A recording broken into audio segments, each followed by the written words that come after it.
I did it. And I said, I bet there's many people that can't write this anymore. I was amazed. The police officer said,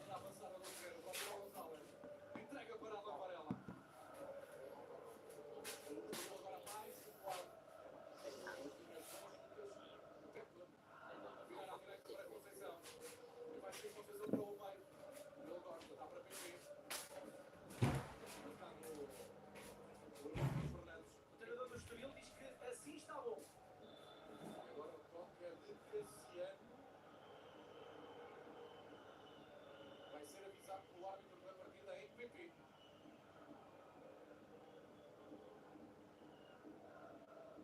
Já fora de tempo, a bola já lá não está. E arriscou aqui o cartão amarelo de Cassiano. Pontapé livre para a equipa do Futebol Clube do Porto, para Pepe. Abre à direita para Chico Conceição, está para cá, tem lá dois. Rodrigo Gomes e João Marcos. Vem bola para trás para João Mário. De novo para Chico Conceição. Descongestiona atrás em Pepe. Para o outro central que é Fábio Cardoso. Wendel, bola da direita para a esquerda em 4 toques. Outra vez Wendel. Cruzamento para a área.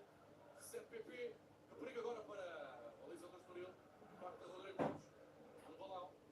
Há Cassiano em luta com o Varela. Cabedal com Cabedal. Ganha inicialmente o jogador do Porto. E acaba por ficar nos Dragões. A posse de bola.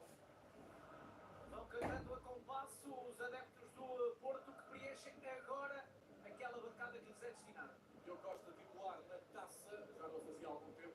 Costuma ser Cláudio Ramos, está com uma gripe, como muitos portugueses, não pode dar contributo à equipa. E Sérgio Conceição a chamar o titular da baliza.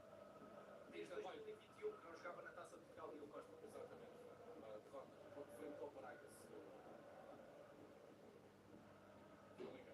Está certíssimo. Passou o João Marcos a receber. Tem tempo pela frente. Cair. Está indo ao Estoril. Grande confusão. Muitos ressaltos. E ele aqui, Mangalá. A dar para Rodrigo Gomes. Pega a bola prensada em Pepe. Sobra para Conceição. Cai Conceição. Falta. Dá o árbitro Fábio Freixo. Falta de Matheus Fernandes. Protesta um banco. Protesta outro. Agora foi o banco do Estoril que também considerava não haver falta nesse lance. A lembra para a equipa portuguesa. Vasco se abre a 40 anos, frente a Sérgio Conceição, 49. Sérgio Conceição já com 3 taças de Portugal no currículo. Mais jovem, Vasco se abre a sua carreira no treinador principal, no Uniclubes, nomeada na Primeira Liga, no Passos de Ferreira, da cidade onde nasceu. Passou ainda Mafra, Boa Vista, Famalicão, Moreirense, Marítimo. Tinha tido uma passagem também já aqui pela Moreira, mas por Sub-23. Entrou já durante esta temporada e tem feito um extraordinário trabalho. Bola Galeno. Wendel, atrás para Fábio Cardoso. Vai o Porto agora, ao primeiro toque. Fazer circular a bola. Marta Volnay. Manda jogar. Quer ir ao Porto com o Nico Gonzalez. Não será. A titularidade do Nico Gonzalez não será alheia àqueles últimos minutos de. Entra o Mangalé, o conversa e pode trazer coisas diferentes à equipa, mais criatividade na zona do meio campo. O jogo está a decorrer com flagrante superioridade territorial do Futebol do Porto, que está instalado dentro do meio campo do Estoril, e por isso mesmo também no início do processo defensivo o Porto tem muita gente colocada. Aliás, estamos a ver que neste momento estão 9 jogadores do Porto dentro do meio campo do Estoril, 10 agora, porque o Wendel estava atrás da linha do meio campo. Isto quer dizer o quê? Que o Porto condiciona muito a saída de bola do Estoril, depois se o Estoril consegue encadear 4 ou 5 passos e passar esta primeira zona de pressão, cria condições depois para ser perigoso, porque vai haver espaço para o lado. Álvaro para Cova. Cova para Mangalá.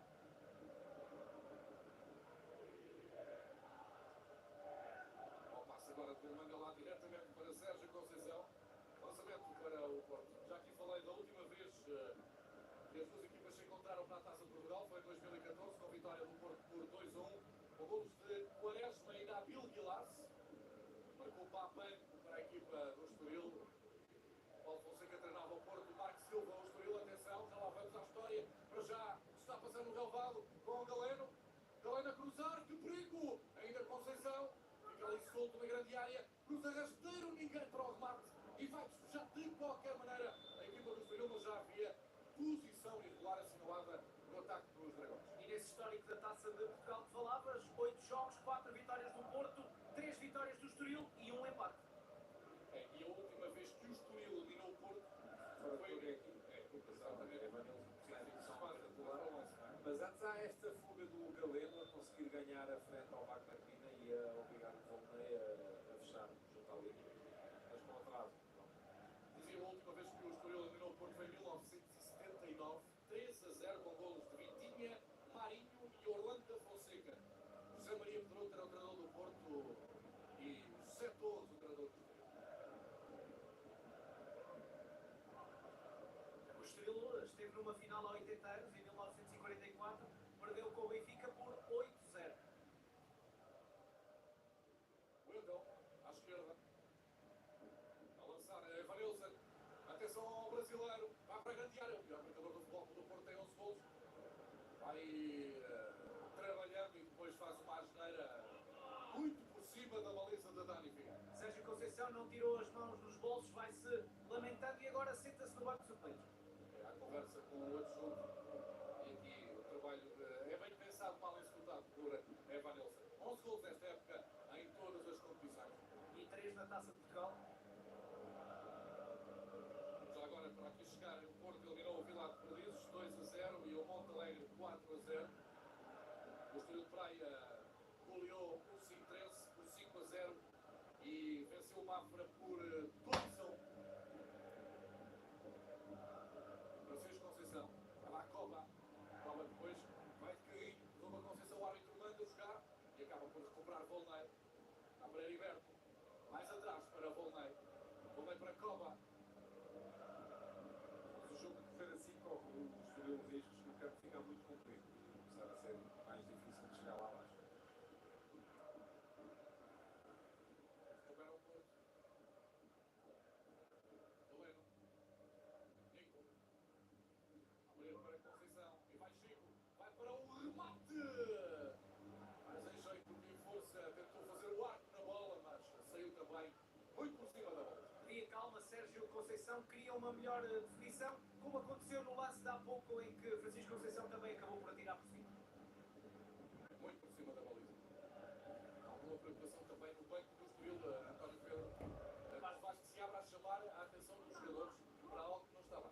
Vai ali corrigindo e também um adjunto está juntamente com a Vasco Seabra a fazer essas correções que referiste. Lançamento para aqui do Estoril, para Rodrigo.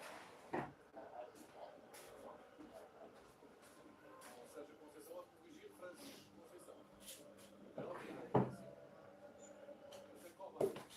Sofreu falta, lá vem chamado a jogar. Bola para Heriberto. Heriberto ainda não salva. Bolão.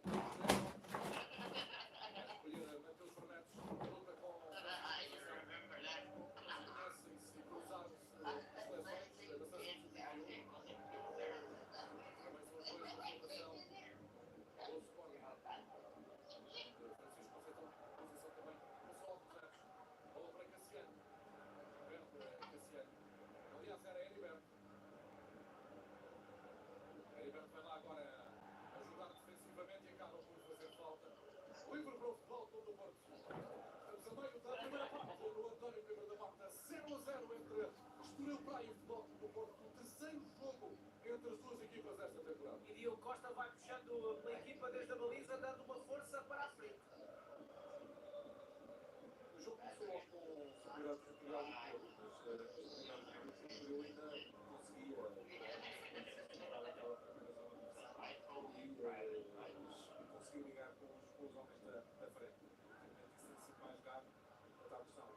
Se o Porto se vai instalando no campo do Estoril, e começa a ser complicado fazer os 100 metros. Jogar para Francisco Conceição. Vai para cima do adversário. Vai para o cruzamento. Cassiano. Para a defensiva.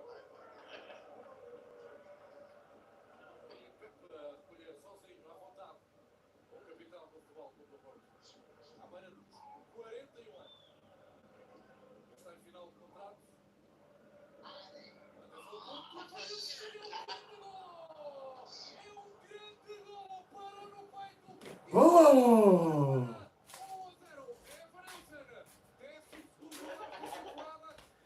We have a goal, guys. Sorry, I forgot. Say for everybody in the chat room. I forgot, my friends. The GG version. I was in the fireplace, guys.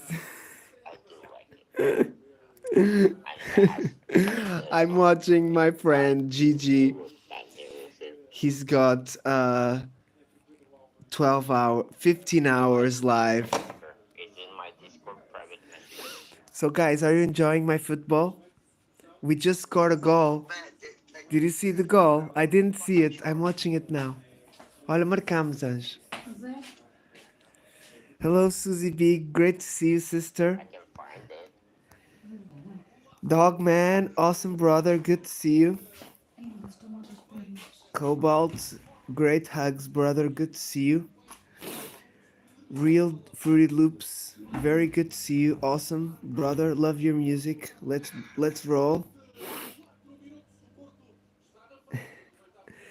Dogman, naughty boy.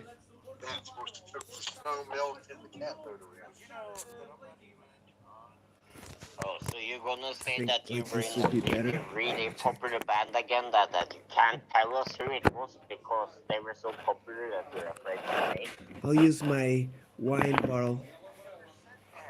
Yes, you did.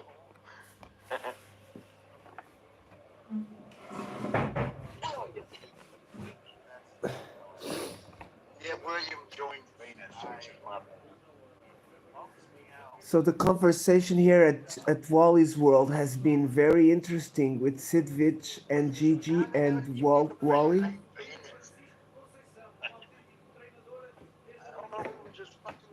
Okay, so my team is not these guys. It's not the yellow. It's the blue.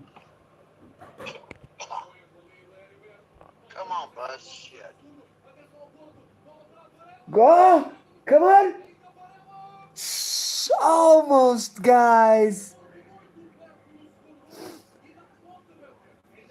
It's Wally's World. I'll leave you the link. Wait a second.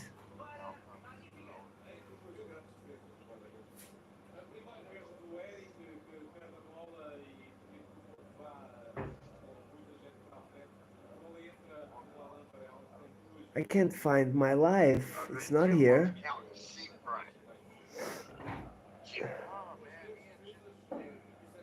Yeah, maybe it's in private. I don't know. Let me check.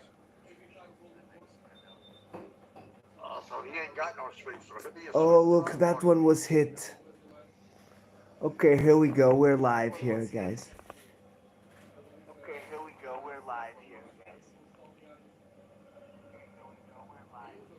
Arsenic, good to see you.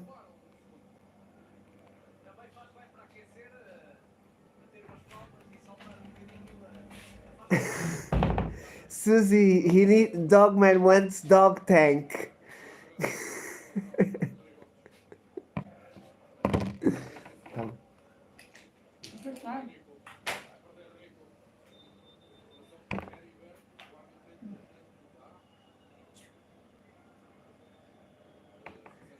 Dogman, just fill the bowl with icy water from outside and throw yourself inside.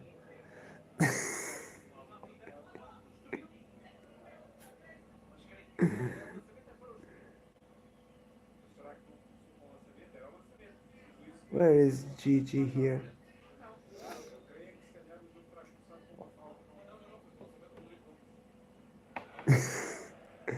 With some ice cubes. Dogman.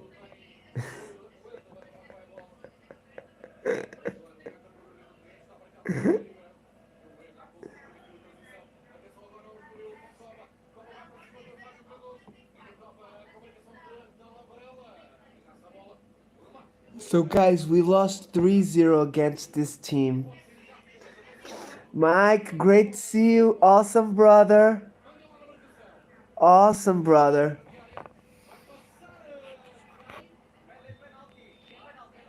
Penalty kick for FC Porto, guys. Second goal. Let's go for it, guys. Como é que estás a pôr tão bem na televisão? Não está-se tão bem. Quer dizer, às vezes há de reparar que Estás a filmar para onde? pelo telefone, Para ali ou para ali? com a câmera de trás para ali. Só que okay, so guys, I'm using the front camera so that I can talk with you guys. But I don't need it because I do have another phone, but I wanted to stay here on Gigi.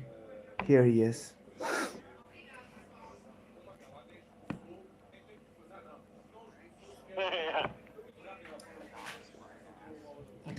I have another phone, but it's not charging.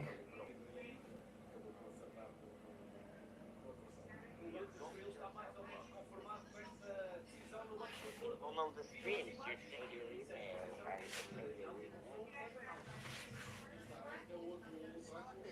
Ah, yes, it's inside. It was inside the line.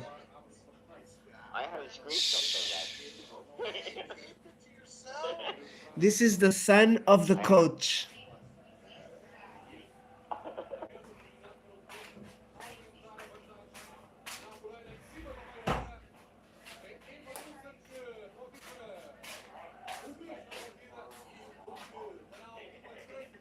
Eu consigo conversar com as amigas, eu vou ter de buscar uma casa.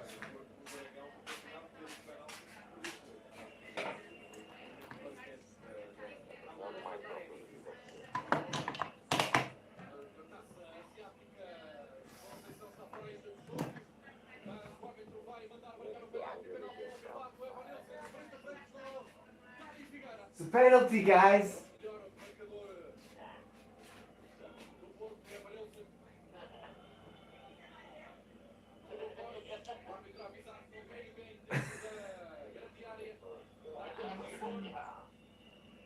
Come on, guys.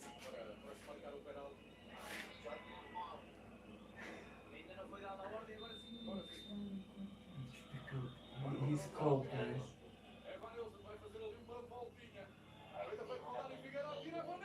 Goal! It's in, guys.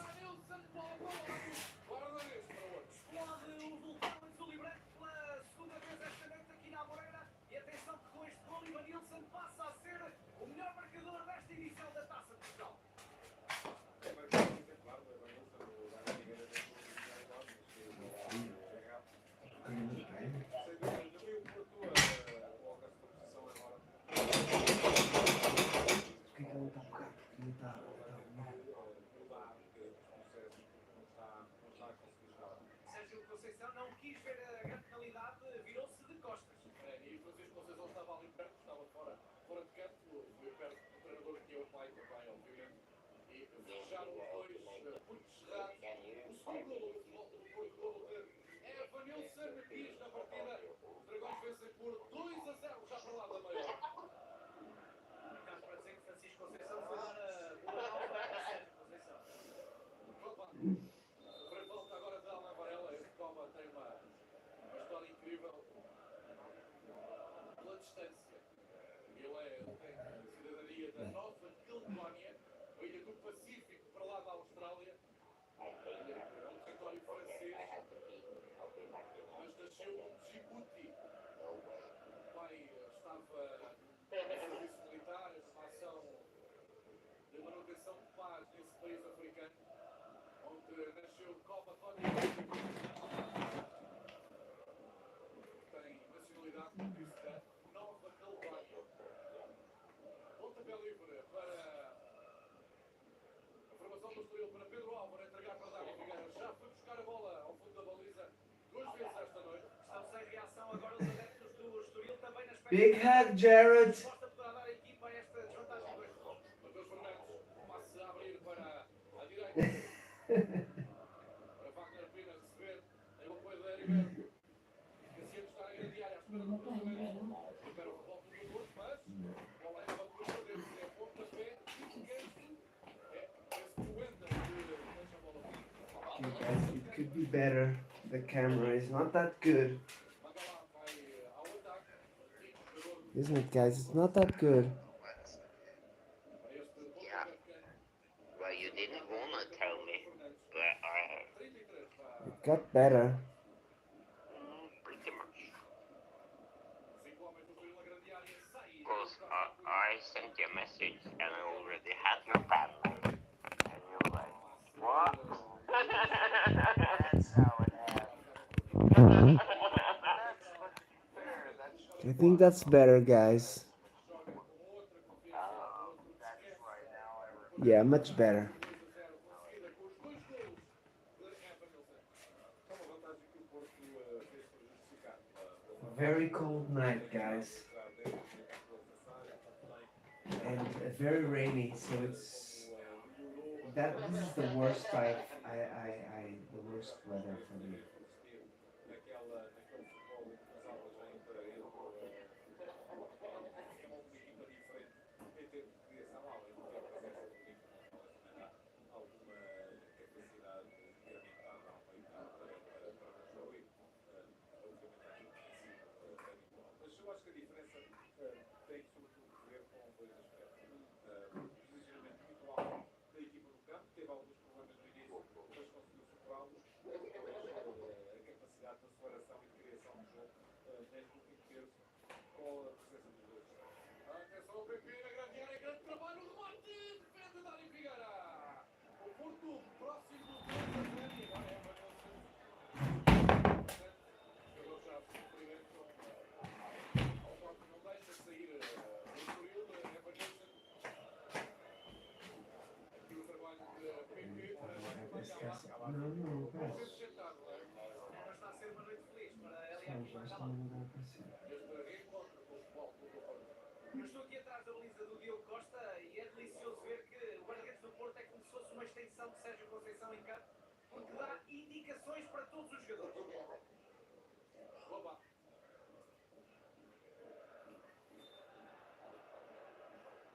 Pontapé livre para a equipa do Estoril.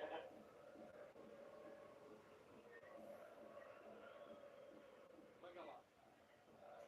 Olha o Mangala, o palhaço. Olha. Bola para dentro. Está para Cuba. A perder a Dificuldade do Cobar para receber a bola de costas para o jogo. E atenção a Conceição.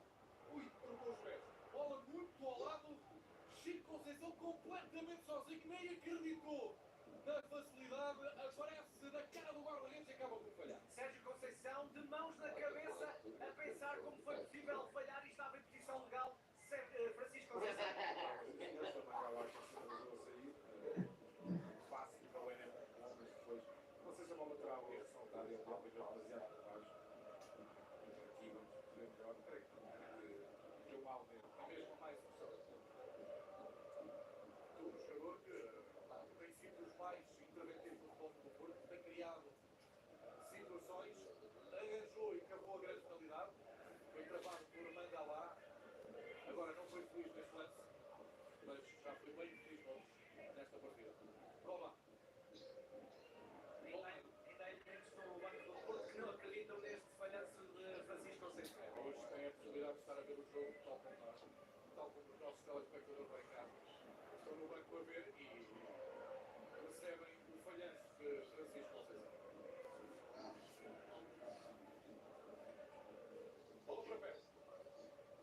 Transmissão mundial planetária da RTP, em simultâneo canal 1 com a RTP Internacional e RTP África. Obrigado pela sua companhia. Trata Mangala, lançamento unilateral para o futebol do Porto. O banco do Estoril para já permanece sereno, ainda não há ninguém em exercícios de aquecimento, talvez Vasco de Seabra vá esperar no intervalo para falar melhor com os seus jogadores.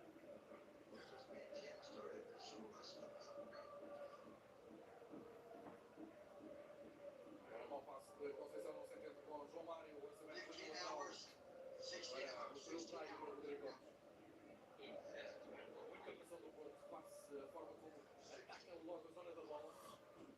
Depois Mangala é obrigado a bater diretamente para pé, resolve bem o lance, dá para João Mário. Não é que não é sequer uma pressão imperativa, mas é incondicionamento. As gente nas zonas altas do campo, o que à partida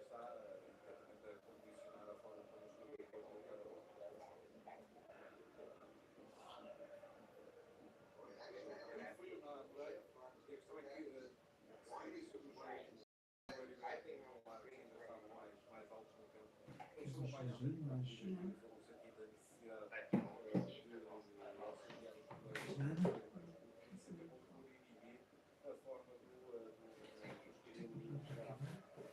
Muitas dificuldades no Estoril para chegar à frente, porque não tem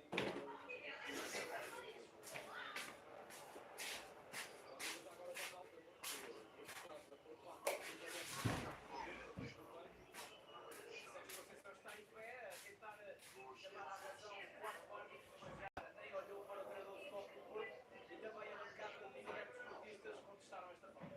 Manga lá, passe preciso.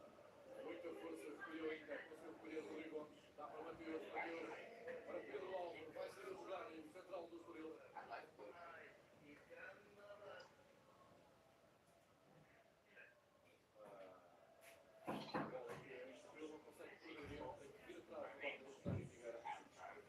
O Porto não venceu os últimos 3 jogos fora de casa, aqui com o Estoril para a Taça da Liga, depois com o Sporting e com o Porto.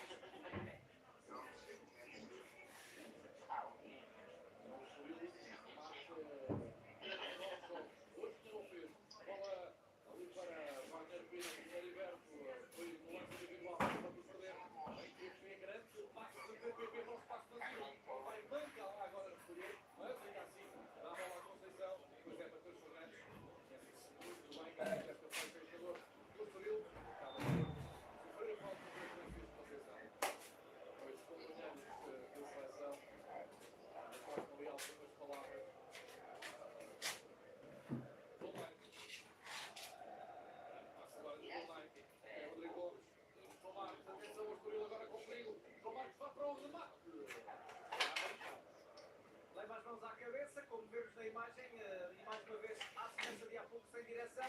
Vasco se abre, olha para o relógio, faltam 5 minutos para o intervalo.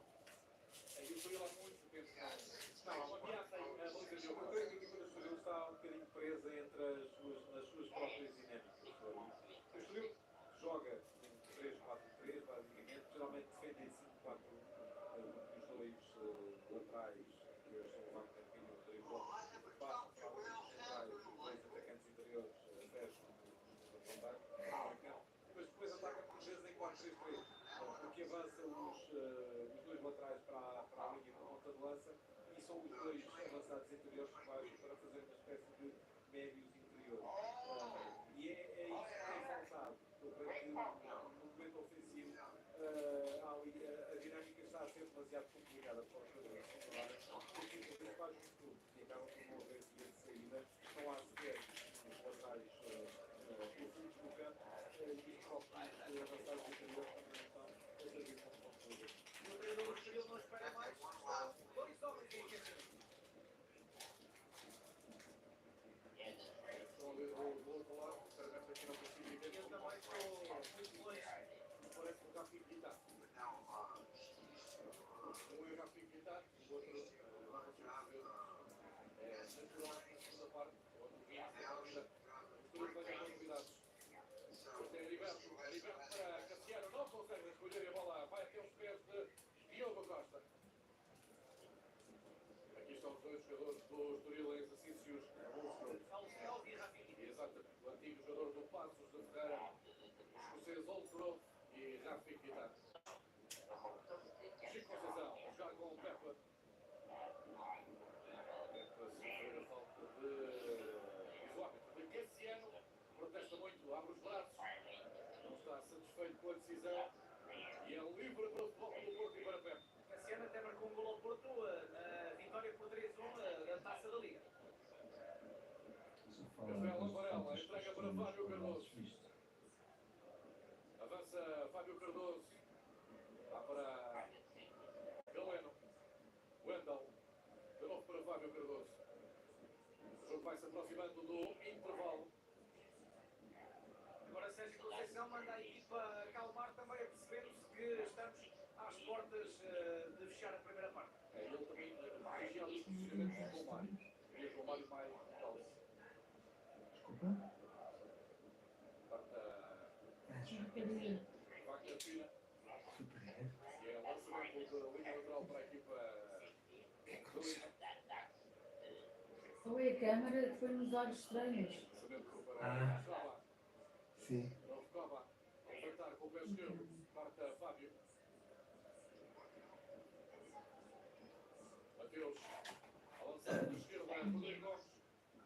Frente a frente com o João Mário. Já passou o Rodrigo Gomes. Vai para a sua linha de fundo. Vai cruzar. A bola fica a meio caminho e a Varela a resolver. Depois Pepe a completar. Está um jogador do Estoril caído no relvado. É João Marcos. Fica a pedir assistência. E de novo o jogo interrompido. Na Moreira, no António Coimbra da Horta. Há muita gente, António Pedro. Não é possível ver neste momento, mas há muita gente nos prédios aqui à volta do ambiente. Mas está numa bancada, o terceiro, quarto anel do estádio. E, aliás, há ali 3 prémios à venda que comprar diretamente vista para estes jogos do Estoril. Mas é um habitué aqui com muitas pessoas nos prédios, em casa de amigos, enfim, vale tudo para ver o jogo e não pagar. Vou lá. Quem comprou casa aqui não tem propriamente que pagar bilhete. Era o que faltava. Passar à janela. Lançamento linha lateral. Bola para Fábio Cardoso. Fábio Cardoso a pedir outra desmarcação, outro movimento do Wendel que o brasileiro não lhe deu. E a bola roda até ao lado direito, até João Mário. João Mário para Pepe. Pepe mais atrás, o Porto vai controlando 2 minutos para se jogar em tempo adicional nesta primeira parte. Está a contar. Queres um O bocadinho? Porto à espera. Diogo Costa à espera do Estoril. Não sei se ela manda acalmar. No creme?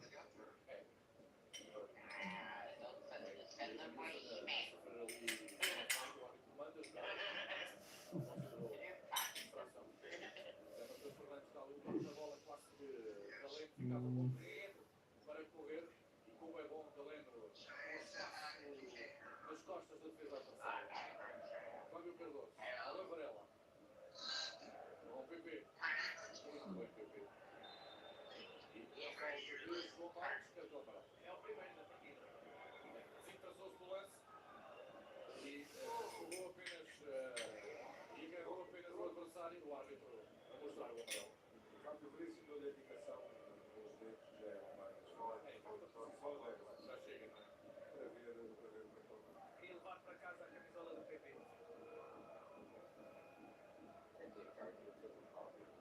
Corta Mangalá. Depois com a canela não consegue um bom passe. Vai lá ainda o companheiro João Marcos tentar resolver. A bola sobra para Chico Conceição. Na frente, Chico Conceição com o pé direito. O passe era para Nico Gonzalez, que aparecia na zona de perigo. Ao lado de Galeno. Ainda insiste o Porto. É o passe de Chico Conceição. Vai ser o remate de Nico Gonzalez por cima da bola. Tinha a bola a mercê, acabou por a direção também não ser a melhor. Vale os aplausos do banco do Porto quando estamos prestes a chegar ao final do tempo de compensação. O Porto chega com muita gente à frente. O PP arrasta com ele o Pedro Álvaro e acaba por permitir que Nico seja solto à entrada da área. Final da primeira parte no estádio António Coimbra da Mota, com o Porto a vencer por 2-0. Marcou Evanilson nos 2 golos da equipa do Porto, que sai então para o intervalo a vencer por 2-0.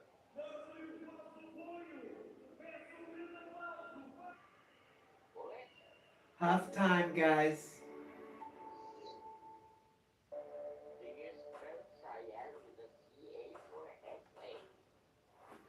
O meu desejo vai ser o São Galaxy C está de volta a partir de 3 de janeiro. Com inúmeros vigor, uma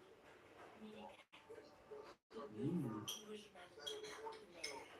Vive o processo criativo com os nossos artistas, desde o estúdio até à parte.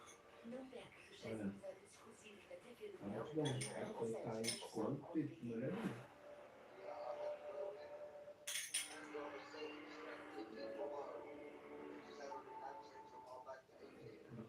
É tempo de descanso no António Coimbra da Mota, com o Porto a vencer por 2-0. Valem os golos de Evanilson marcados aos 24 minutos. Um golaço do brasileiro, parou no peito de Everton de primeira e depois 6 minutos envolvidos aos 30 na transformação de uma grande penalidade. Fez o 2-0, o resultado.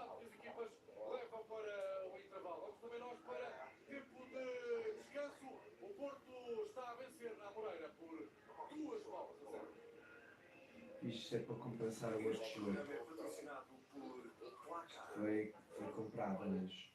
Supermercados Meu Super,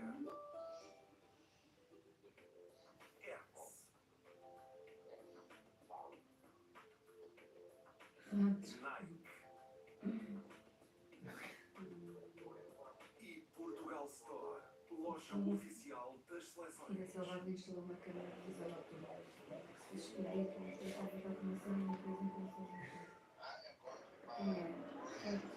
Este coração do nosso futebol. Que é que tu mal, não é? Em cada jogo, O que acontecia à noite vitória, aos ratos todos. Quando? nosso lado, juntos. Mas que ele tinha ali comida para animais, não é? Sim. É só Estava um. com medo. Olha, não, são dois. Eles agora pegarem nas coisas deles lá. Eles olham para onde? Agora dentro do museu. Mais alguma questão? Não. Max, profissionais dos preços baixos. Combata localmente a dor Sim, dos já joelhos. parecem queridinhos, não é? Comprimidos o princípio ativo espalha-se pelo corpo antes de chegar à área da dor. De volta à arena imunogélica se atua diretamente na origem da dor. Protege continuamente o seu poderoso anti-inflamatório enquanto toma tempo que comprimidos. Ele é só um vírus. Volta à arena. Vai pôr em Alquimia tudo. de movimento. O que é aquilo? A bombar energia. Que desculpa, eu não consigo. Eu não Eles consigo. pegam em tudo. Com a boca. E carro novo. É com a Opel. A retoma a Opel está de volta. Só tens de escolher o design mais cool. Valorizamos o teu carro até 5.500 euros.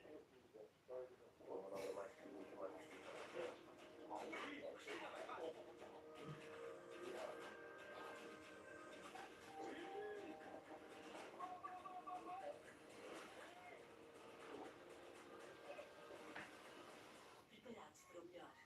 Seguros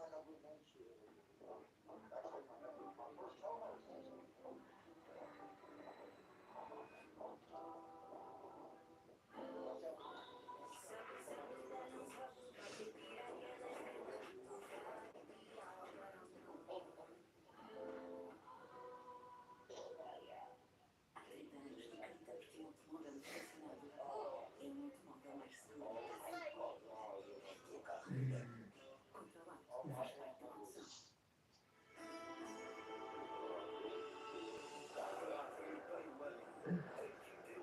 Portugal promete jogos bem animados e a RTP leva-os até si. Benfica, Braga. Quarta-feira, dia 10 às 20h45, em direto na RTP1. Este programa é patrocinado por Placar, Supermercados Meu Super e Hertz. Com Alpro sem açúcares, começar o dia sabe melhor. Com cereais ou simples, Alpro é 100% vegetal e delicioso. Alpro, alimenta quem és. Conhece a solução para um cabelo tão saudável e forte? A máscara intensiva da Pantene repara e protege com tecnologia Nutriplex, enriquecida com nutrientes, provitamina e antioxidantes. Protege as ligações capilares desde o interior, para um cabelo até 100% mais forte, visivelmente mais saudável. Agora consegue um cabelo Pantene em 14 dias ou é grátis. Quando respiramos, entramos em contacto com agentes externos, como os vírus responsáveis por múltiplas constipações, que podem causar inflamação das vias respiratórias e aumentar a expectoração. Fluimucil 600 dissolve o que liberta as vias respiratórias. O Fluimucil contém acetilcisteína, que é um glúteo com propriedades antioxidantes, por isso também protege os pulmões do stress oxidativo. Fluimucil 600, o glúteo com propriedades antioxidantes. Extra! Chegou a semana extra RP, com preços extraordinariamente baixos em milhares e milhares de produtos. Rápido, popular, preços de amigo. És tu, coração do nosso futebol. Juntos, em cada jogo, em cada vitória. Apoia, acredita, caminha ao nosso lado. Juntos, somos imortais.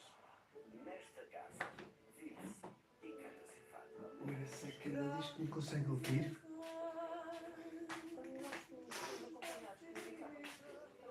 Can you hear? Jamie?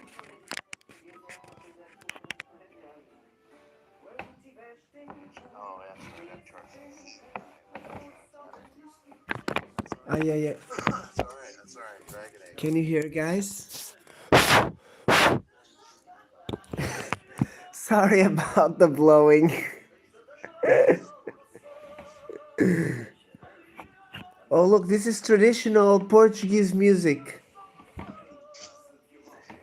Uh, uh, wait a second.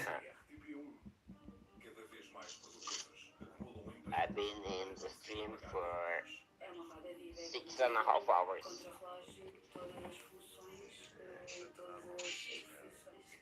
Yes. And I still don't have to charge my headset.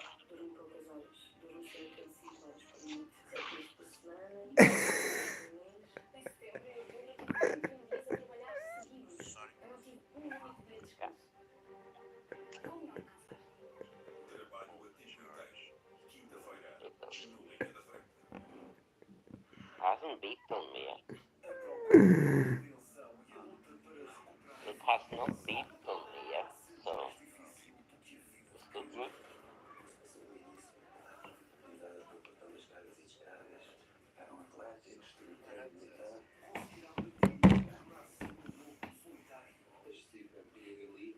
They are very good noise cancelling. Yeah, Face. I've been to America before. You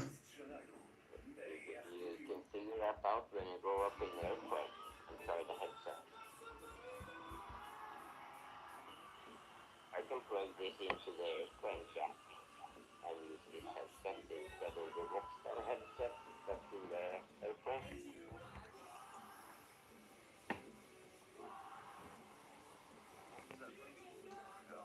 In the airplane we have Eu não Rockstar sei. headsets. O que eles fizeram? Não sei. Eles fizeram uma banda e eles fizeram assim It's uma a special live. kind for Fogo, Jesus Cristo, que usaram nome assim um bocado It has forte. a very good noise cancelling so that you can talk to the guy next to you. It's very noisy in that airplane. So if you don't have the headset on, you can't speak. My grandpa had a. You know what? Zach, I have a food clip. Check this out.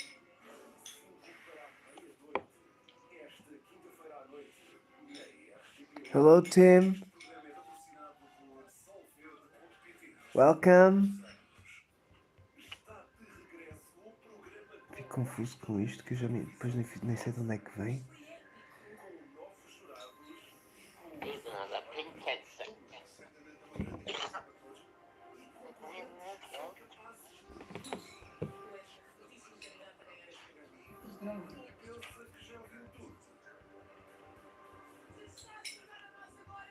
A pinky. Here's pinky.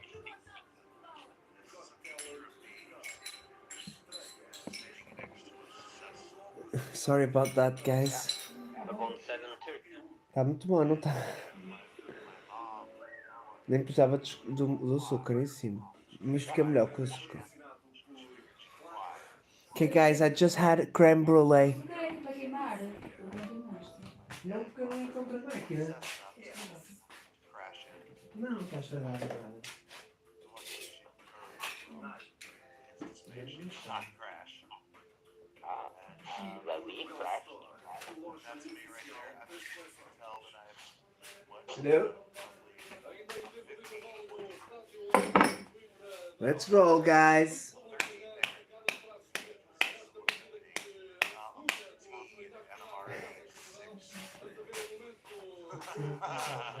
I'm already towering over the fucking airplane.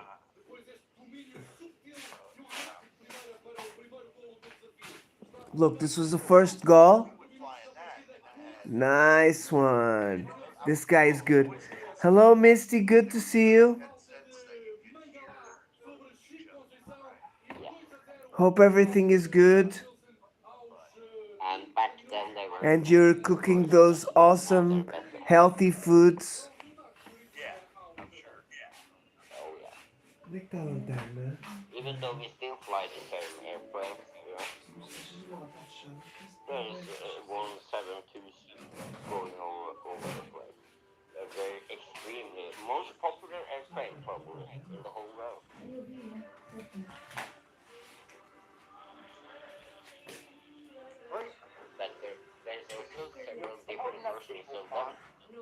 Yes, sir. Cada escolha. Come here. How much? No. Pay him the regular back of him rate. I mean, store. O Porto está na frente What's your do name? Vou That's probably buscar gonna esse be cara two aos bucks. ladinhos, isto não chegou hoje. Huh? Hã? Only like $2 for a bag of goats. Store gives you Star trying to pull a fast one. No, that was punk. Oh, figure. Should have known. Bad always trying. A big pack. That's a woman. Yeah, that's what you're saying. That's Cheyenne. mais disputado do que aquilo que ele veio a ser, na verdade. Enquanto o Estoril foi tendo capacidade para chegar a esse ponto e eventualmente vir até a duvidar o seu jogo posicional. I think we got everything. Tudo sujo com mas Eu comprei semanas. Mas o Terreiro eu vi, nunca tinha visto aqui. Servirem para beneficiar bem a Evanilson e está a permitir que o Porto não só tenha soluções para criar dentro da criação, como depois em momento de perda de bola ou até em momento de início de processo defensivo, seja capaz de ter muita gente também ali com os seus bastante das ligas do Estoril. E o que é que isto é importante? É que o Estoril, tal como já disse muitas vezes, ataca em 4-3-3 porque avança muito laterais e mais um médio para defesa lateral, tem sido muitas vezes o Matheus Fernandes a fazer em início de construção, defesa lateral pela esquerda, deixando o outro médio a comandar o meio campo e precisando da presença dos dois avançados interiores perto dele para ligar a construção. Aquilo que acontece é que os alas deixaram de subir tanto, os avançados interiores baixaram entre si e o Estoril ter opções para chegar à frente. Não tem tanto a ver com as perdas de bola dentro do seu meio campo, tem a ver com a incapacidade de esticar o jogo até ao meio campo ofensivo e isso obviamente leva a que o Porto esteja durante muito mais tempo e de forma muito mais consolidada, implantado no meio campo do Estoril e com os jogadores da qualidade daqueles que o Porto tem hoje em campo, não é difícil de perceber que as situações de gol são algumas. A bola é tua, vamos lá. É isso, parece-me que não vai haver alterações. Vemos aqui agora Roberto Martínez, selecionador nacional, que ontem cumpriu um ano ao leme da equipa portuguesa. Diziam que não se perspectivam alterações porque os dois jogadores que estiveram em aquecimento do Estoril, Rafi Quintana e Olsgrove, recolheram também aos balneários. Vamos ver então se as equipas entram com os mesmos 11 que começaram a partida. Olho para o Estoril São os mesmos. Praia e parecem de facto os Não mesmos. temos ali Olsgrove. Olsgrove já está ali naqueles últimos. E Guitar também, e Guitar. Também, exato. Portanto, os dois recolheram ao balneário para entrarem. Olha, no jogo da Taça da Liga, ele também entrou com uma equipa muito semelhante a esta que está no jogo de hoje. As únicas diferenças é que estavam o Raul Parra em vez do Pedro Álvaro e o Alex Soares em vez do Matheus Fernandes. Na altura, o Alex Soares foi bom, o Matheus Fernandes teve que entrar durante a primeira parte e o Rafi Quintana não estava no intervalo. Portanto, mesmo com esta altura, eu acho que se abre com duas alterações. A sair em Queres que eu Nova corte? Codrieri sai da equipa do Estoril. E o outro parece-me. Heriberto, não, Heriberto está lá. Está o Heriberto, está o Cassiano, portanto será com certeza não. João Marques, é isso. Já tinha cartão amarelo. Viu o cartão amarelo no final da primeira parte. À partida da Guitarra vai jogar para o lado direito do ataque, com a ligação de Heriberto para a esquerda, onde estava o Marcos, e o Osgrove vai jogar fazer aquilo que fazia o Matheus Fernandes da primeira parte, ajudando a construir pela esquerda, a permitir que o Matheus Fernandes possa estar mais presente na zona do meio campo, onde está o Colac na frente. E o Guitarte foi o abre-latas na vitória para a Taça da Liga. Estavam muito quando teve um lance de Gédio que na altura deu 2 ao Estoril. É um jogador que parece-me superlativo desta equipa do Estoril Praia. Há vários jogadores que têm estado muito bem. A equipa do Estoril esta época, o Estoril Valeu, o Matheus Fernandes outro, o Rafi Quintana outro, o Rodrigo Gomes também, o próprio Tiago Araújo, que está hoje em queda do lado igualmente. Muita gente tem estado bem nesta equipa. E parece-me que aquilo que estavas a dizer e foi em conta do Ai, teu Jesus, não comentário, pode a ser. forma como o Estoril nunca conseguiu, nunca foi criativo para sair daquele quadrado em que o Porto se fecha na pressão e não deixou o Estoril jogar na primeira parte. Eu creio que a presença do Estoril será importante para que o Estoril possa ter um pouco mais de qualidade de saída. E é aí que está a chave. E depois apostar um bocadinho naquilo que é a criatividade de Rafa Quintana Mais à frente. na zona de decisão. Bola até Dani Figueira, de qualquer maneira, a bater para o meio-campo adversário. Aliás, ainda para o meio-campo do Estoril, onde Cassiano joga com Quintana. Está ali Wagner Pina, a bola fica no Porto. E Nico Gonzalez a soltar bem, era para PP. Recupera Matheus Fernandes, dá atrás em Yelakin Mangala. Voltando ao início da partida, com os adeptos do Porto, mal a bola começou a rolar, começarem também com os cânticos e as palmas para a equipe. Oldsgrove. Olha, o Estoril está mais aqui na meia-direita. Veremos se vai ser para continuar. Os Fernandes mais na esquerda, mas é a saída a 3. Vai ter Três centrais e depois agora vão bem claramente aberto junto à linha e do outro lado acaba a jogar mais.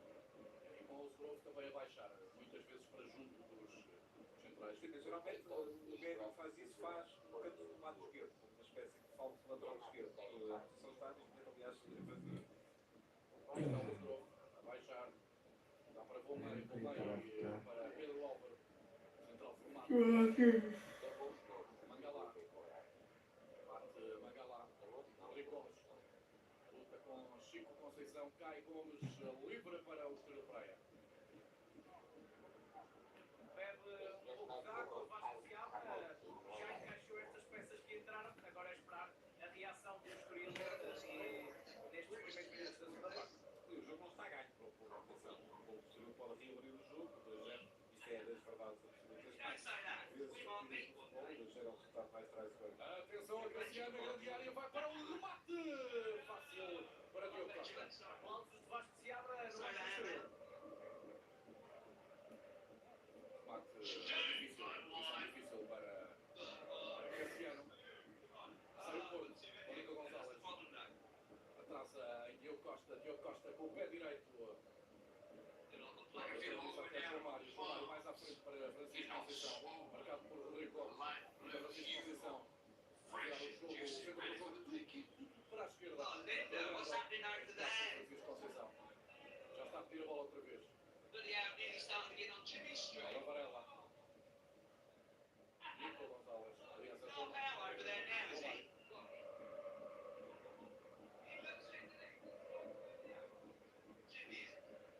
Tirando os adeptos do Porto que vão puxando pela equipa, a bancada dos adeptos do Estoril está tudo muito tranquilo. Talvez a equipa precise marcar um gol para galvanizar os adeptos, que deveria ser o contrário. Nico vai entregar a Diogo Costa. Alimentar, corta o Estoril. No final do terreno, fica a queixar-se. O jogador do Porto é Evanilson. Vamos! Slalom individual. Falta! Não passou porque Pedro Álvaro foi aos pés do brasileiro e pontapé livre e cartão amarelo, segunda partida. PP já ia em velocidade furiosa, Pedro Álvaro parou e reconheceu que o amarelo foi bem mostrado. Tem sido sempre um meio de aceleração.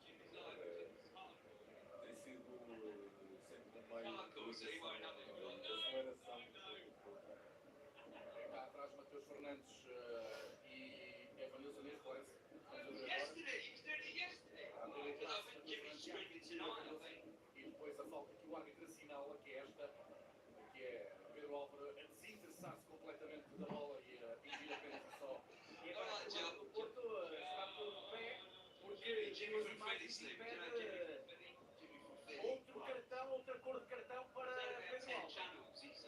Sérgio Conceição está a pedir então cartão vermelho para Pedro Álvaro. Está duríssimo, olha para o treinador do Porto. Sinceramente não me percebi. Rapaz, se podemos ver o lance outra vez, não me percebi desse momento. Matheus Fernandes lá atrás,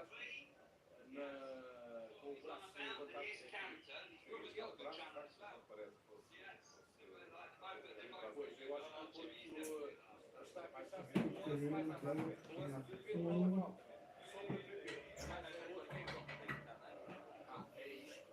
Pedro Álvaro acaba por atingir a zona do tendão de Aquiles.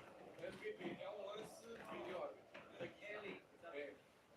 A mim, e os fica no limite e não me admiraria nada que houvesse aqui intervenção do VAR. Mas para já, não me parece.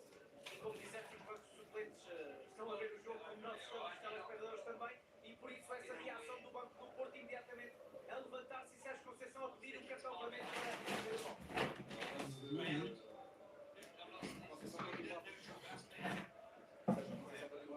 O árbitro manda sentar ou manda acalmar Sérgio Conceição.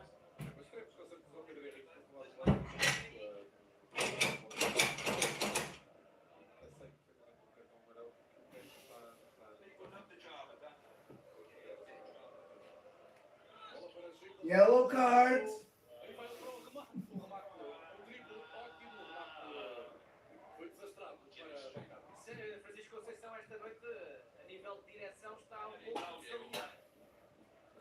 Já fez coisas muito boas. Francisco Conceição a finalizar o ataque do Porto. Mas não sai bem na finalização. O Porto tem homens em aquecimento, Jorge Sanchez, também Tony Martínez, Gonçalo Borges e Ivan Raibe. Mangala para Olsgrove. Está a procurar sobretudo a ligação por dentro a sempre que o Matheus Fernandes está um pouco por dentro também, e depois só tem o Rodrigo por baixo esticado na esquerda.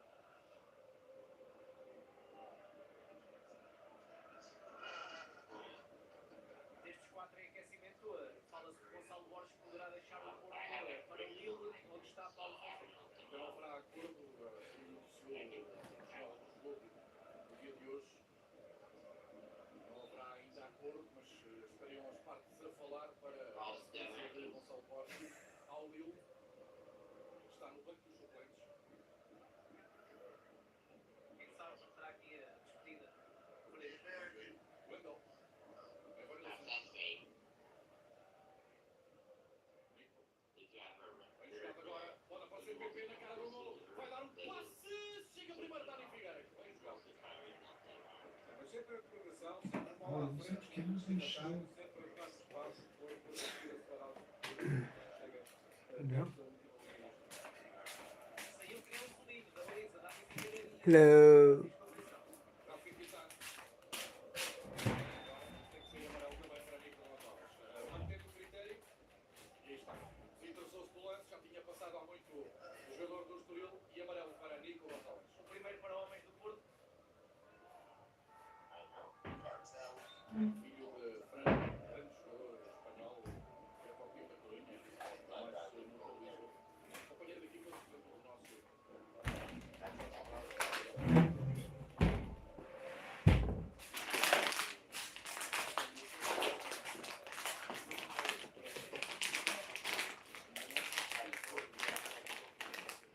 Tem aqui esta oportunidade de estar a agarrar um pouco. Do lado do Estoril também temos meia dúzia de jogadores em aquecimento. É para Galeno, vai na velocidade. Está em marcação de bola. Vamos. Ainda Galeno, zona central. Ai, viste, ele parece que já sabia. Está com a direção desalinhada. E Francisco Conceição, com mais uma boa oportunidade. Sérgio Conceição aplaude, mas também nota-se algum desagrado, porque já são pelo menos umas 4 oportunidades que Francisco Conceição desperdiça por falta de direção. Aqui, o outro momento, aqui cai PP na grande área. Sai o Estoril com Pedro Álvaro. E ela aqui na Mangala. De novo para Pedro Álvaro.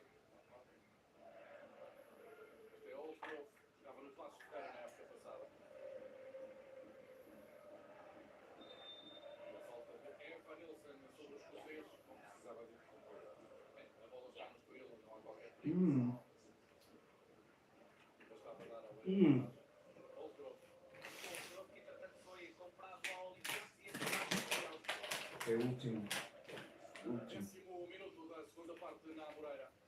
O Porto vence por 2-0. O resultado veio da primeira parte. Vice de Evanilson. Marcou aos 24 e aos 30. O segundo foi de grande penalidade, o primeiro é o Welcome, Stuart. lançamento do lateral para Wendel. Também já está Gruitch em exercícios de aquecimento do Porto, só agora 5 minutos. É normal também nesta fase do jogo e também pelo frio que se vai sentir para os jogadores manterem-se quentes e prontos a entrarem a qualquer momento. Sim, acredito também que daqui a 5, 10 minutos não se mexa. E recebe o Braga para o campeonato. Não tanto por causa disso, até mesmo por causa da gestão do próprio jogo. É normal que aconteça, é quando começam a sair as trocas. PP, grande passe de PP, grande combinação, vai ser o remate para o Golo! grande combinação, a associação do ataque do Porto com PP também na jogada e Evanilson para o hat-trick 1, 2, 3 de Evanilson. Evanilson foi elevado aos céus pelos companheiros e antes disso há uma simulação deliciosa do avançado. Agora só quero que ele passe do Moreirense. O hat-trick é o rei dos golos do Porto nesta Taça de Portugal. Evanilson. Mais um grande desenho do ataque do futebol Clube do Porto. A associação está mais à frente, vamos lá ver. O passe é muito bom aqui. Mais uma vez o PP a ir buscar a bola nos matos e depois aqui a simulação da Evanilson, ao bocadinho que a bola chega no... É o Wendel que estava a dentro. É o Wendel, está dentro da grande área. Deve ter sido uma movimentação constante do Wendel para o espaço interior, para dar amargura ao Galeno. Aqui não só foi lá, como foi decisivo. Mas a simulação do Evanilson E é o gol da tranquilidade do Porto, parece. agora parece que está resolvido. Os dois eram um resultado traiçoeiro e olha o braço. Não sei a associação do Daniel porque muitas vezes incompreendido da equipa do Porto. Muitas vezes demais questões físicas, não tem sido muito constante deixar à vontade de todos os jovens, mas estas movimentações interiores ele já faz para dar a leitura ao Galeno e isso hoje nesta hora. Há uma espécie de respirar de alívio por parte dos jogadores do Porto, porque de facto este 3-0 dá bastante tranquilidade do outro lado do Estoril. Há alguns jogadores já cabisbaixos. Se o 2-0 permitia que o Estoril pensasse em reabrir o jogo, seja possível,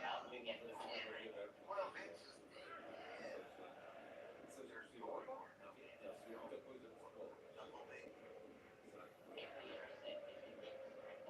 Cruzamento de lateral para o Wendel, que participou ativamente no terceiro gol dos Dragões. Pela combinação, mais uma boa finalização do Evanilson. Vasco se abre recolheu ao banco, vai falando com o treinador adjunto, E alguém outra vez a bola no para espaço. levar a substituição. Atenção, João Mário vai para o cruzamento. One more. Manga lá, pontapé de canto. Não sei se vai ao banco chamar. Penso que mais. Não. Foi só lhe entregar qualquer coisa a um dos elementos do bar. Gel desinfetante. Essa preocupação também. Estamos numa época. As doenças respiratórias estão aí. Os jogadores de bola, obviamente, os cuidados são ainda mais valorados. Bola para o cruzamento da Chico Conceição, cabeceamento de Vendal e Figueira e depois ainda. Ai, almost. É uma defesa monstruosa de Dani Figueira a negar o gol a Fábio Cardoso. Vamos aqui com mais uma grande oportunidade. Cá está. Grande defesa de Dani Figueira. A Fábio Cardoso é que veio ao alto. Não ia com muita violência o cabeceamento. Estão a usar os jogadores do Estoril. Mantém-se atuado num período que dificilmente consegue sair. A ideia é que havia aqui uma tentativa de ficar uma armadilha Ai, mais alto do Rodrigo Porto, neste momento do outro lado, para que o Guilherme pudesse subir no jogo. Porque o Guilherme está para o lado direito do ataque, só que percebo que será suficiente para matar qualquer hipótese de ataque. E do outro lado, a gente obviamente cumpriu o gol. Foi o PP também. Saiu permanente para os ataques de muita dificuldade do Estoril para controlar a bola. E a obsessiva perspectiva da profundidade, mas há aqui uma capacidade do Porto para receber sempre um espaço e isso tem sido fundamental para entrar. O cabeceamento do Fábio Cardoso e a grande defesa de Dani Figueira, a 2 tempos. A primeira play mais difícil. Francisco Conceição. Passe para a zona central. O que voltou a ouvir o treinador a quantos festejos do terceiro gol. Teve ali largos minutos à conversa com Sérgio Conceição. O treinador tentar corrigir algum posicionamento. Dando outro tipo de indicações no resto do corpo. Pedro Álvaro. Mangalá. Passe de Mangalá.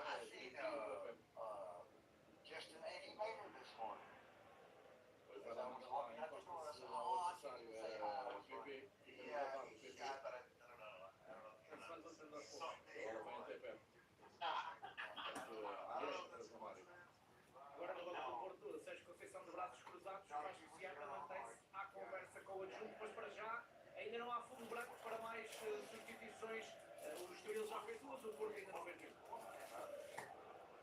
Diz que o treinador do Estoril já estará a pensar mais no jogo do campeonato.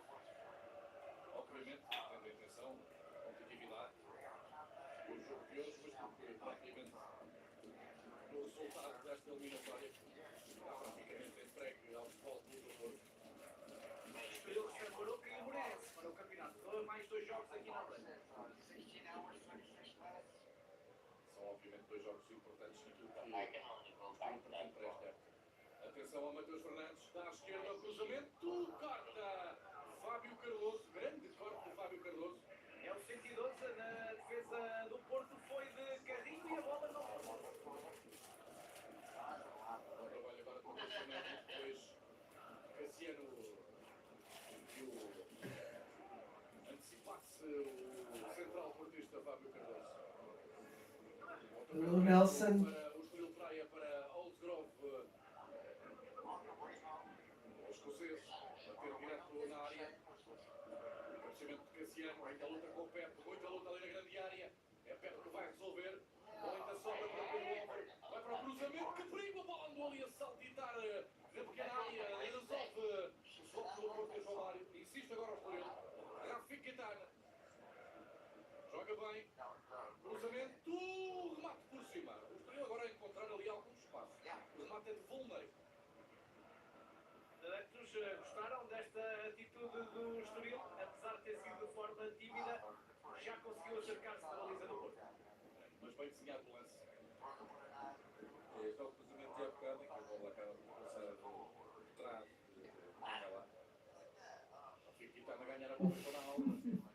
Vai cortar o Porto com Evan Nilsson a baixar e a conseguir ganhar a bola. E é lançamento de linha lateral, junto ao banco de suplentes e responsáveis da formação da linha dos Canarinhos. Lançamento para Wendel. Já para Pepe. Sérgio Conceição agora ali a falar perto de Galeno e a dar-lhe Por ali isso, uma quinta-feira, deixas os meninos e deixas o carro ali em cima na escola. Essa bola para Mangalá não complica. Já tive problemas com Francisco Conceição esta noite. E eu depois vou buscar. Aqui simplificou e atirou diretamente para fora. Veio a bola para Pepe. Não sei se posso ir buscar ao Porto, mas eu preferi ir buscar a Santa Vira, que é menos complicação, mas eu posso ir buscar ao Porto. Selecionador nacional Roberto Martínez nas bancadas Posso do ir António Eu Silva esse para dia a acho final. que também é antes do Sousa Martins. Que é, e tem Então, sido se calhar é titular a melhor escolha ter de a novo na Santa seleção Vira. nacional. Estás? Hoje é terça, mãe, depois falamos disso.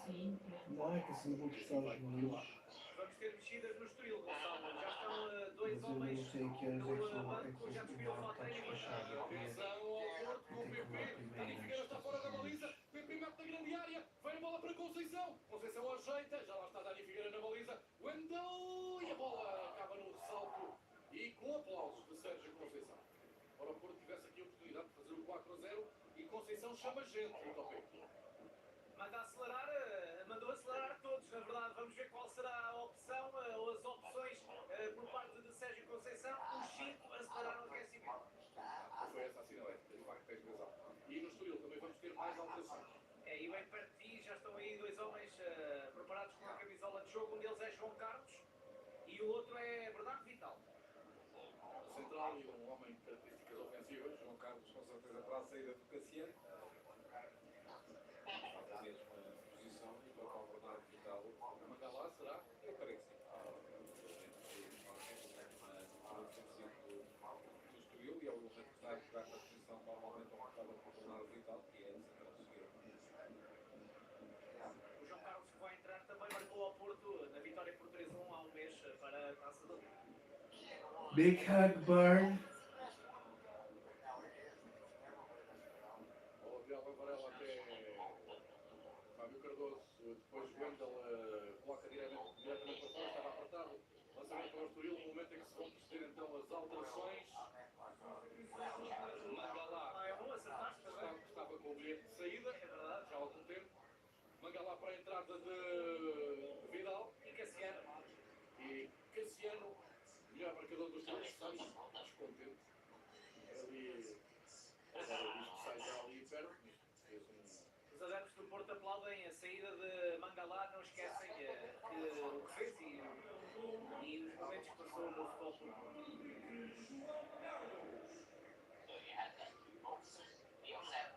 quatro alterações feitas pelo Estoril. Holzgrove, Rafi Quintana, João Carlos e também Vidal a entrarem na equipa do Estoril. E no Porto não tardará muito para também começarem as substituições. Vítor Bruno já está a falar com Sérgio Conceição, que agora olha para os 5 jogadores que estão em aquecimento e daqui a pouco vai chamar um deles. Ou mais, vamos ver. Bernardo Vital é natural aqui de Cascais. Faz aqui o 21º Estás a jogo. portar bem? Tem 2 golos esta temporada. Será o canhoto forte na posição. E esperará com certeza o Vasco Seabra, que com mais capacidade para atuar a profundidade Eu queria te falar para tu tentares não carregar muito no travão de pé, usar mais o motor e que os travões, o coisa já andava a dizer que eles iam acabar. Conseguir ganhar a bola. É o central esquerdo que Eu reduzo sempre. Sim, chama os companheiros. Era um passo curto para enquanto só Eu não ando em sempre quinta e carregar, travo. sempre Eu carregares, se tenho que travar, eu reduzo sempre. sempre que carregares no travão e eu fizer a chegadeira, se estiver a É chover, quando está a chover, quando chega.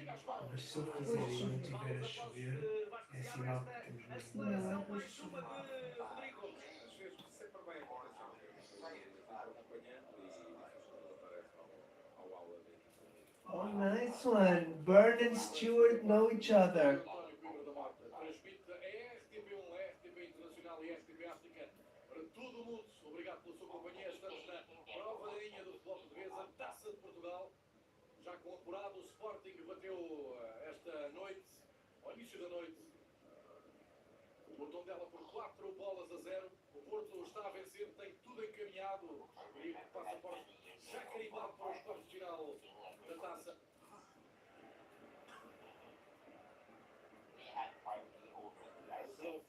Agora atrás, Nani Figueira. Tony Martínez vai a jogo e também Ivan Raime, do lado do Porto.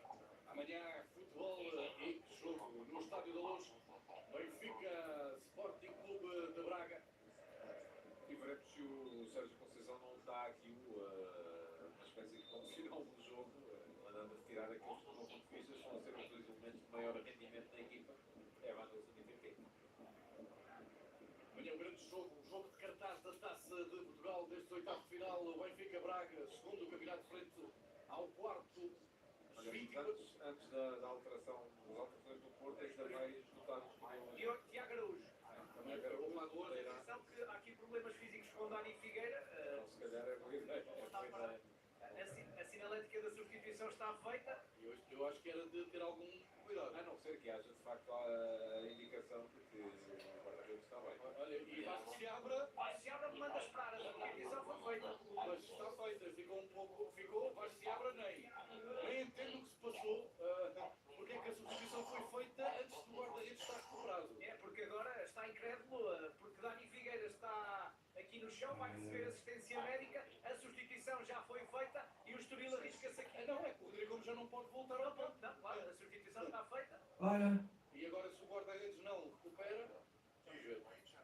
E aqui Bernardo Vital também vai conversando com mas o culpa é do treinador? Foi feita, volta a reforçar, os responsáveis do Estoril não se aperceberam que Dani Figueira se tinha sentado com algumas queixas físicas, mas está tudo ok. Olhares em cima de Bernardo Vital. Não vai ter de aguentar. É um descanso no banco do Estoril porque tinha que improvisar e de que maneira? Uma coisa é improvisar um central, um avançado, um médio, outra coisa é ter que improvisar um guarda-redes. Vamos aqui a ver o lance da PP e depois a combinação perfeita do ataque do Porto, a simulação de Evanilson. Não há fora de jogo, como se vê. E Evanilson depois a fuzilar a baliza de Dani Figueira. Conseguiu. Pela terceira vez não vou conseguir. Amanhã, quarto para as 9 da noite, grande jogo na sua RTP. Benfica-Braga no Estádio da Luz. O Alexandre Albuquerque, o António Tadeia e o João Miguel Nunes. Quarto para as 9, não esqueça a divisão da partida durante o dia. As diversas equipas de reportagem da sua RTP. Já a seguir, a RTP3 também não perca a análise a esta partida e também ao jogo Sporting Tondela. Com os comentários em estúdio numa emissão comandada pelo Carlos Manuel Albuquerque. Vamos às substituições no Porto, são antes que os jogadores fiquem ali demasiado tempo à espera. Tony Martínez e Van Rijmen. Vamos ver quem são os eleitos a sair. Olha, Nico Gonzalez é o primeiro e entra aí Van Rijmen. E Nico Gonzalez percebe-se também porque sai, não tem assim tantos minutos. Pois é, Evanilson também. E faz aqui 70 minutos e Evanilson. E vai, mas já no jogo com o Boa Vista apareceu a jogar como um segundo médio. Vai provavelmente fazer a mesma coisa hoje. Vamos esperar para ver como é que vai ser. E realmente se coloca ali questões com PLB. Sérgio Conceição deu um longo abraço aos dois, mais difusivo a Ivanilson e percebe-se porquê.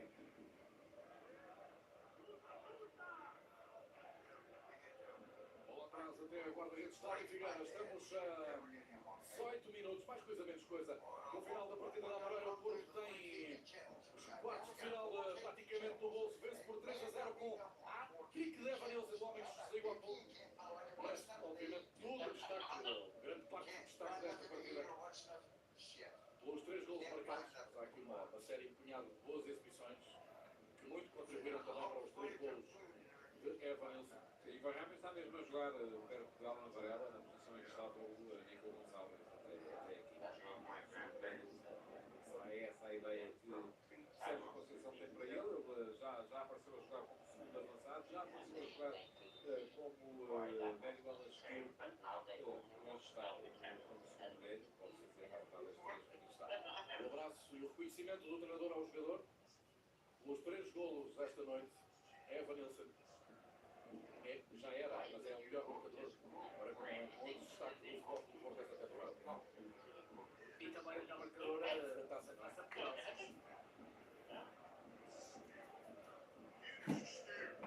Ala Varela. Recuperação de Mateus. Aí vai Mateus. O Estoril pode reduzir o remate. Saiu lá para a baliza. Bom trabalho. A recuperação, a jogada é toda dele, de Mateus Fernandes. É a melhor oportunidade do Estoril durante todo o jogo, tirando aquela logo no início da primeira parte, ficou perto do gol, Mateus Fernandes. É uma asneira, mérito para Mateus Fernandes, mais nada de Alain Varela. Sim, mas os Fernandes recupera bem a bola, mas depois a finalização saiu. Dani Namazo, André Franco, também eles agora em exercícios de aquecimento. André Franco, vai Estoril para aí. Agora má posição de Diogo Costa. Depois fica a queixar-se Mateus Fernandes, estendido no relevado. Terá chocado joelho com joelho. O árbitro ainda não viu. E o Mateus está... Os responsáveis do Estoril pedem a interrupção do jogo para Mateus ser assistido. Começam a cair umas pingas aqui no António Coimbra da Mota. A chuva deu algumas tréguas durante o jogo, ainda que não tenha sido com muita intensidade, mas agora volta a chover. Pingas. Eu não sei se não é, não parece que tenha havido um toque de hoje. Talvez. Ou é a forma como ele posiciona a perna ou apoio. E talvez o susto que advém desse momento. Já o óculos Evanilson já não vai os suplentes. Até que o frio, António Pedro deu algumas tréguas. 11 graus, já esteve pior. Sim, E ontem estava bem pior. sim, eu tinha vindo munido com uma manta e luvas, mas felizmente não foi preciso. Aqui à flor do relógio está frio, mas não tanto como esperado. Onde o Wendel até o guarda-redes Diogo Costa. Quarta hora para o fim na Moreira. O Porto vence por 3-0. Vai vencer pela primeira vez o Estoril esta temporada. Os encontros anteriores. Atenção ao Porto. Galeno vai para o quarto. Vai atirar Galeno. Ai! O remate. Golo! O Porto marca Galeno. Assina o quarto dos Dragões na partida. E a casa vem abaixo naquela bancada destinada Oh, não, não, não, não. O Porto está confirmadíssima a vitória num sublime trabalho de Wanderson Galeno. E olha, mais uma vez a profundidade. É claro que o trabalho de Galeno é depois monta a tranquilidade do resultado, permite-lhe ali fazer tudo, dribla o guarda-redes, senta um defesa central, fica à espera depois de ter o espaço e a mesma para meter a bola na baliza, faz a defesa é muito bom. E fecha Creio que é o Ivan. espetacular o passe. Não é PP, é PP outra vez. Outra grande exibição também. PP Não é destacado, mas sim, o Nice trabalho do one. Ruben é muito bom, mas o passe e a trajetória que é desenhada pelo PP não vou dizer que é muito bom, mas é muito. E vai sair Galeno para a entrada de Gonçalo Borges. Jogo embora. One more. Centra quando se diz, e há muitas notícias que estará de saída do Porto para o Lille. A ver, vamos, porque é chamado urgente, porque vem com os braços dos últimos jogos, nem no banco tinha estado sentado. Agora entra para os últimos 13, 14, 15 minutos do jogo, e vamos ter a compensação. Gonçalo Borges, indiscutível, este jogador de muita qualidade, chamado por Sérgio Conceição para os últimos minutos. O Porto já a golear 4-0. E o Estoril tentou aqui um gol no meio campo, não estaria posicionado o Diogo Costa, Tentou um gol a videojogos FIFA 2024, por exemplo.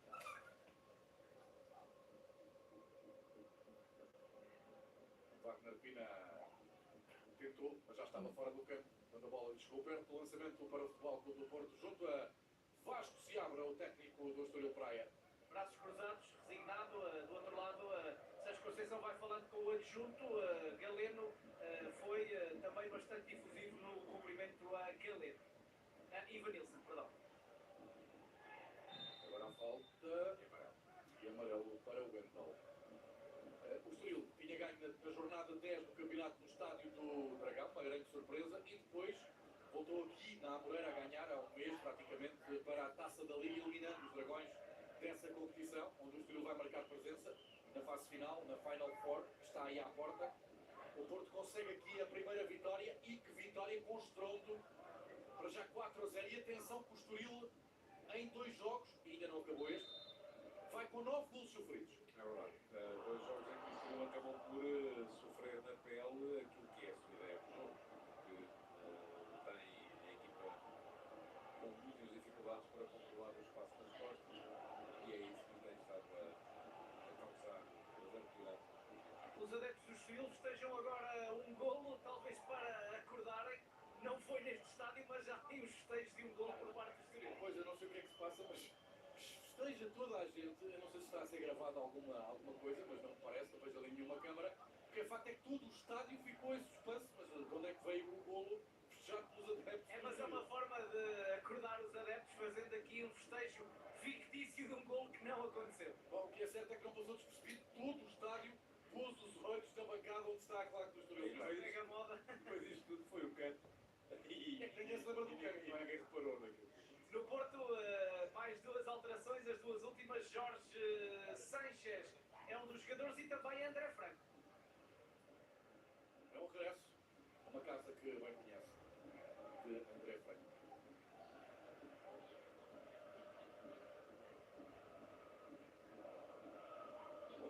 da linha lateral para o Futebol do Porto e para João Mário. Angelito, atenção, mal passa agora, Rafik Kitane, pode ir para o gol, atenção ao Estoril, João Carlos, grande defesa de Diogo Costa, ainda insiste o Estoril com Kitane na grande área, vai para cima do adversário, corta Wendel, e depois vai lá completar Gonçalo Borges, fica com a bola e obriga o adversário a ceder, pontapé de baliza, grande oportunidade agora para João Carlos, que tinha feito muito melhor, mérito para o guarda-redes do Um futebol. autêntico espargata. Muito mérito para o Diogo Costa, né? E com 4-0. Com Roberto Martínez atento ao jogo. E também o presidente da Federação Portuguesa de Futebol, há pouco esqueci de referir, Fernando Gomes. Bola de Fábio para o Wendel. Wendel mais à frente. Para Gonçalo Borges. Cai Gonçalo e é livre para beneficiar o Futebol Clube do Porto. 10 minutos para o final na Moreira. O Porto vence por 4-0. 3 são de Evanilson. O outro é de Lena. Os dois já está em campo. Já foram substituídos. Vamos ter mais alterações. Jorge Sanches e André Franco com o jogo como tinha dito há pouco. Como disseste, agora que é o regresso, saiu daqui há 2 temporadas precisamente para o Porto. Pronta Volnay. Agora diria que é levar o jogo até ao fim. E o Wendel já percebeu que é ele. Entra-se o Jorge Sanches. Quer dizer, virar para o lado de cá, esquerdo, passa a ao João Mário. E PP também sai. E sai BDP. Até sai, em princípio, vamos ver se o Ibrahim vai para a frente. Ou se vai o André Franco mesmo para aquela posição. É pura gestão. E olha, fica o Jorge Sanches como lateral esquerdo. Não é costume, geralmente quando estão em campo, Jorge Sanches e João Mário, é João Mário quem fecha à esquerda, o Chicano ia jogar para a direita. Hoje não vai acontecer isso. Wagner a dar atrás para os centrais. Vital. Guarda-redes Dani Figueira para Volnay, o terceiro central do Estoril. Rafik Kitane. Passa ali de risco, Osgrove não recebe. Fica a bola em Francisco Conceição, tem vários apoios. Ainda Chico Conceição, dá para Gonçalo Borges. É o criativo, vamos ver o que vai fazer. Ia passar, não passa. Faz falta. Dá falta. Livre para o Estoril Praia.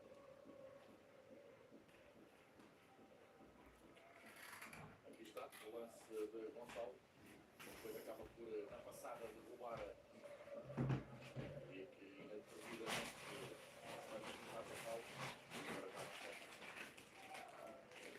Acaba por continuar a passar. Joga o Estoril completamente. Dá para outro. Rafik Kitane. Rafik.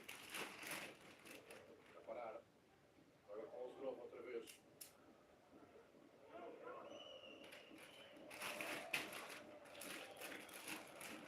Sai com muita força. Desespera Vasco se abra com este lance da equipa. E dá pontapé de baliza para o Futebol Clube do Porto. Ele até encontrou ali um sorriso maroto como quem diz, hoje já não há mais nada. E há aqui este sinal, não é? Não deixa de ser 2 jogos contra 2 candidatos ao título. 2 das melhores equipas portuguesas, Sporting e Porto. Mas são 9 golos em 2 jogos. Não deixará de pensar nisso o Vasco Seabra quando analisar estas partidas e aquilo que tem para fazer no futuro a equipa do Estoril Praia. E tanto num jogo como no outro, muita dificuldade para chegar à frente. O Estoril no jogo contra o Sporting conseguiu chegar à frente a partir de 3-0, até aí pouco tinha feito, porque também terá baixado um pouco a intensidade defensiva da equipa do Nina, e hoje também só nesta no início do jogo sim, mas depois o foi colocado manteve o jogo durante toda a partida. Rafik. Cruzamento de Rafik contra Ivan Jaime. Bom, lançamento em lateral. E hoje, no final do jogo, certamente vamos ver uma imagem diferente dos jogadores do Porto com os adeptos em relação àquela que vimos no final do jogo com o Boa Vista. Em que protestaram muito a exibição, viram. Mas a exibição é muito diferente. Sérgio Conceição referiu isso também. Falou também da eficácia. Há muito mais do que eficácia na diferença entre os dois jogos. Vamos falar do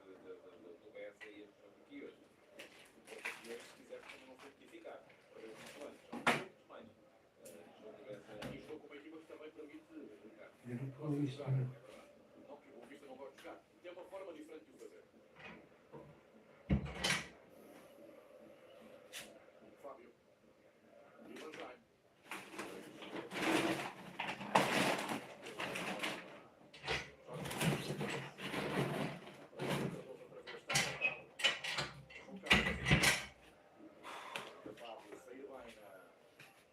Conseguiu resolver o problema, entrega para Diogo Costa, está à direita, até João Mário.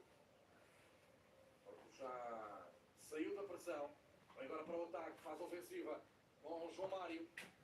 A bola acaba por sofrer falta, diz Fábio Veríssimo, é livre a beneficiar a equipa do Futebol Clube do Porto.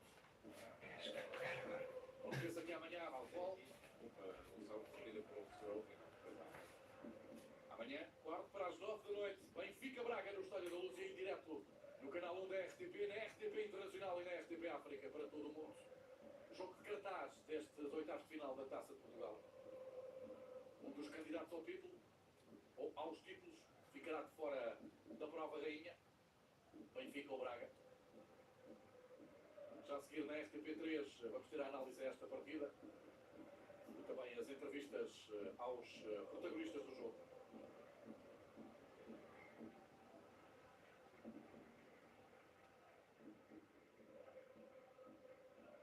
Na próxima jornada tem esse jogo com o Braga, terceiro e quarto do campeonato, encontram-se do Dragão. Na última jornada da primeira volta do campeonato, antes do campeonato durar a metade. Sérgio Conceição continua a dar indicações, apesar destes 4-0, corrige sempre as posições dos jogadores. Lançamento do punho lateral para Wagner Pina, atrás para Volnay, Volnay até Pedro Álvaro, o outro central, não, é no médio, Olsgrove vai iniciar o ataque, o passe é longo, procura o companheiro da equipa, a bola não entra em condições, chega primeiro, ou quase sempre, e tem acontecido, chegam quase sempre primeiro os jogadores do Futebol Clube do Porto. Está tudo à espera do final do jogo, incluindo os adeptos, os mais pequenos, aproximam-se aqui dos jogadores na tentativa de terem uma camisola, um autógrafo ou uma fotografia. Já vi um cartaz de um jovem adepta que dizia: Francisco Conceição, fiz 500 km para te ver, por favor dá-me a tua camisola. Vamos lá ver se estará no final. Pepe. O Porto está agora numa lógica de triângulo de meio campo invertido. Tem o Alan Varela claramente atrás do André Franco e do Ivan Reitling. Esteve a funcionar durante quase todo o jogo em 2+1, agora está em 1+2.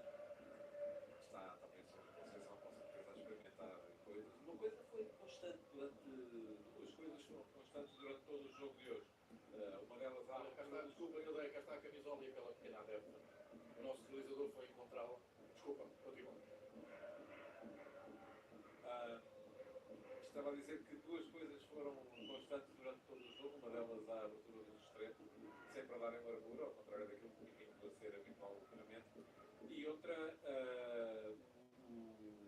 a capacidade do Porto para, em contra-movimentos, atacar constantemente as costas da última linha defensiva do Estoril, surpreendendo sempre os centrais da equipa do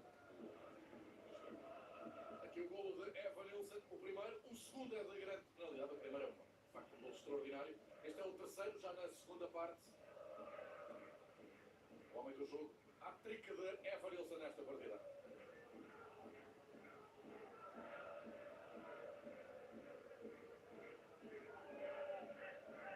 Apesar do 4-0, os adeptos do Estoril continuam a puxar pela equipa, um sinal de comunhão.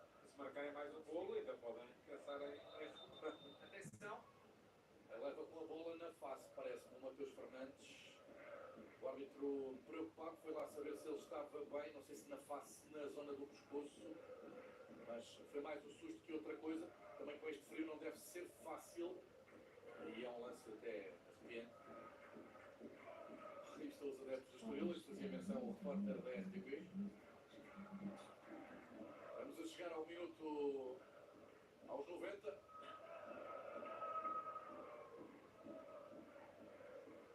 Passe de Francisco. Gonçalo Borges. 2 minutos para se jogar a partir deste momento. É o tempo de compensação igual ao da primeira parte. Gonçalo Borges. E o Fábio Cardoso a tirar. Lançamento de linha lateral para Wagner Pina.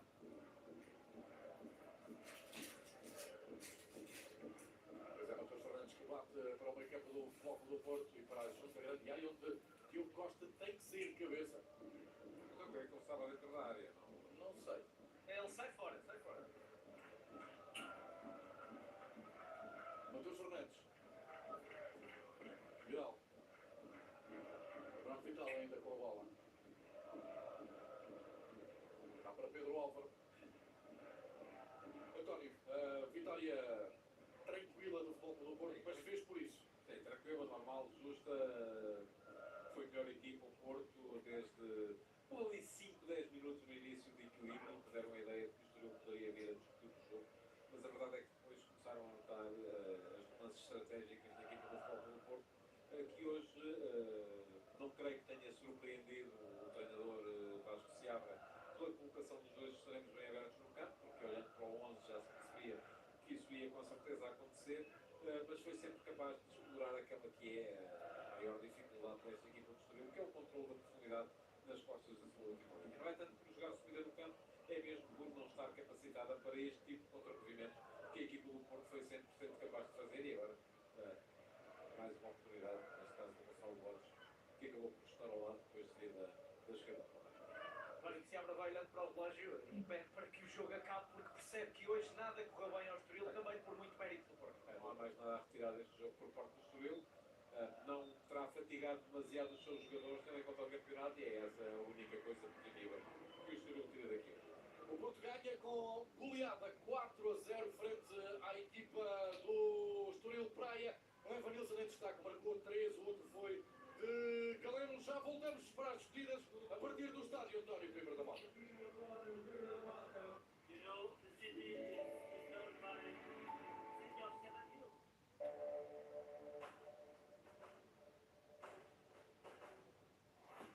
O Mel de Santos by Samsung Galaxy Z está de volta.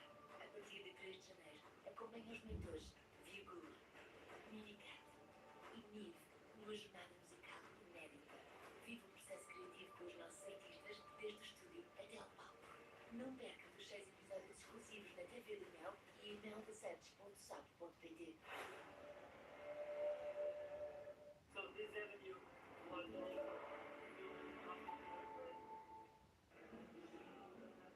O Sporting foi a primeira equipa, o Porto é a segunda a passar aos quartos de final da Taça de Portugal.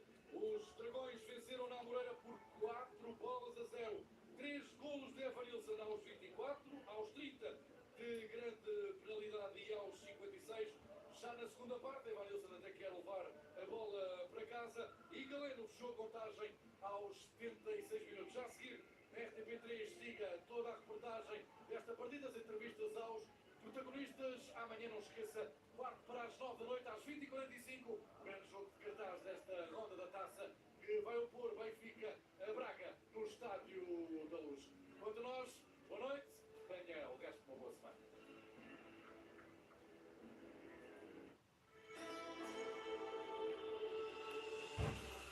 Já acabou?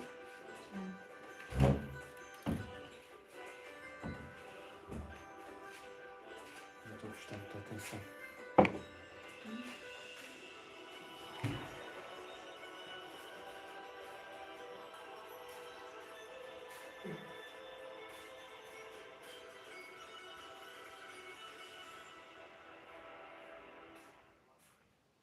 Este programa é patrocinado por Placar.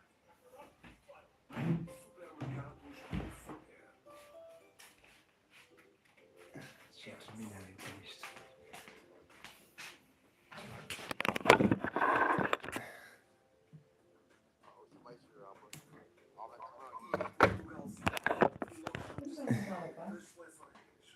Hã? Aonde? Qual? O teu telemóvel, disse que foi só uma palavra para as Sim, Que é? para confirmar contacto telefónico. Dá-me um assim, para perceber se é que é o teu número, está associado. Nem eu. Não, Ao teu telemóvel? dá-me um número, sim. Ai, sim. Sabes porquê? Porque tu se calhar antes não conseguias. 599 Sim. 382.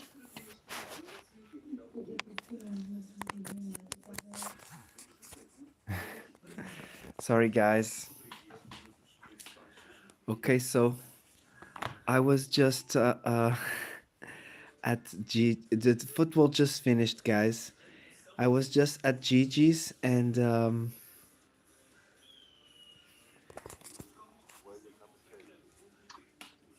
Who's and me? he's I'm here, guys. Can you see me, guys? Echo Oh no, Charlie. it's Gigi. Sorry.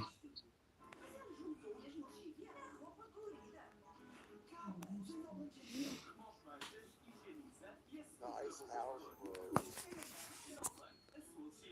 So I got 10%. So the cell phone is gonna turn off very soon, guys.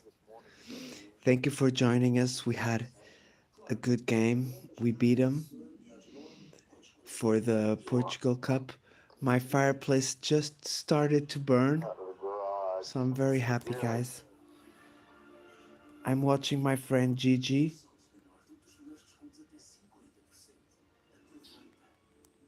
Can you hear me, Walt? I don't know if you Yes, can I see can hear me. you. I hear an echo. Walt. I can hear you. Hey, Walt, can you hear me? I can hear you, but you can't hear me. You might have stepped away. I heard him when I was in there, but. Let's smoke, John. Got a nice one rolled today. Yeah, man. Look at that joker. Pretty. Pretty. Maybe to give me back I my see you, appetite so Gigi. I can fucking eat. I God see you, damn it. Gigi. Let's not eat nonsenses. Yes, I can hear you. It's gonna come to a time when I just can't eat, and I know that's it. That's it. I'm done. That's it. Later, guys. Are you coming up, John? Now I'm worried that can Chad hear me? Can y'all hear me in chat? I mean, if I go by judging my life by the edibility of a Whopper. So is anyone going live today? Are you going live, Midwest? So I'm good. But god damn, this medicine in my mouth tastes Guys, like absolute I have shit, John. I have some. You know what oranges are. You know what pepper is. And I'm sure you know what vodka is. So if you put them all in one big fucking place. I see you, Gigi. Sidvich, I see you guys. I'm supposed to be getting hungry. I was watching football, but I was watching you guys. Bummer. Oh, it was me. Walt is sitting there talking and I just can't hear him. The thing is that I'm not hearing it. I take the sound. This is my phone where I see myself and the chat.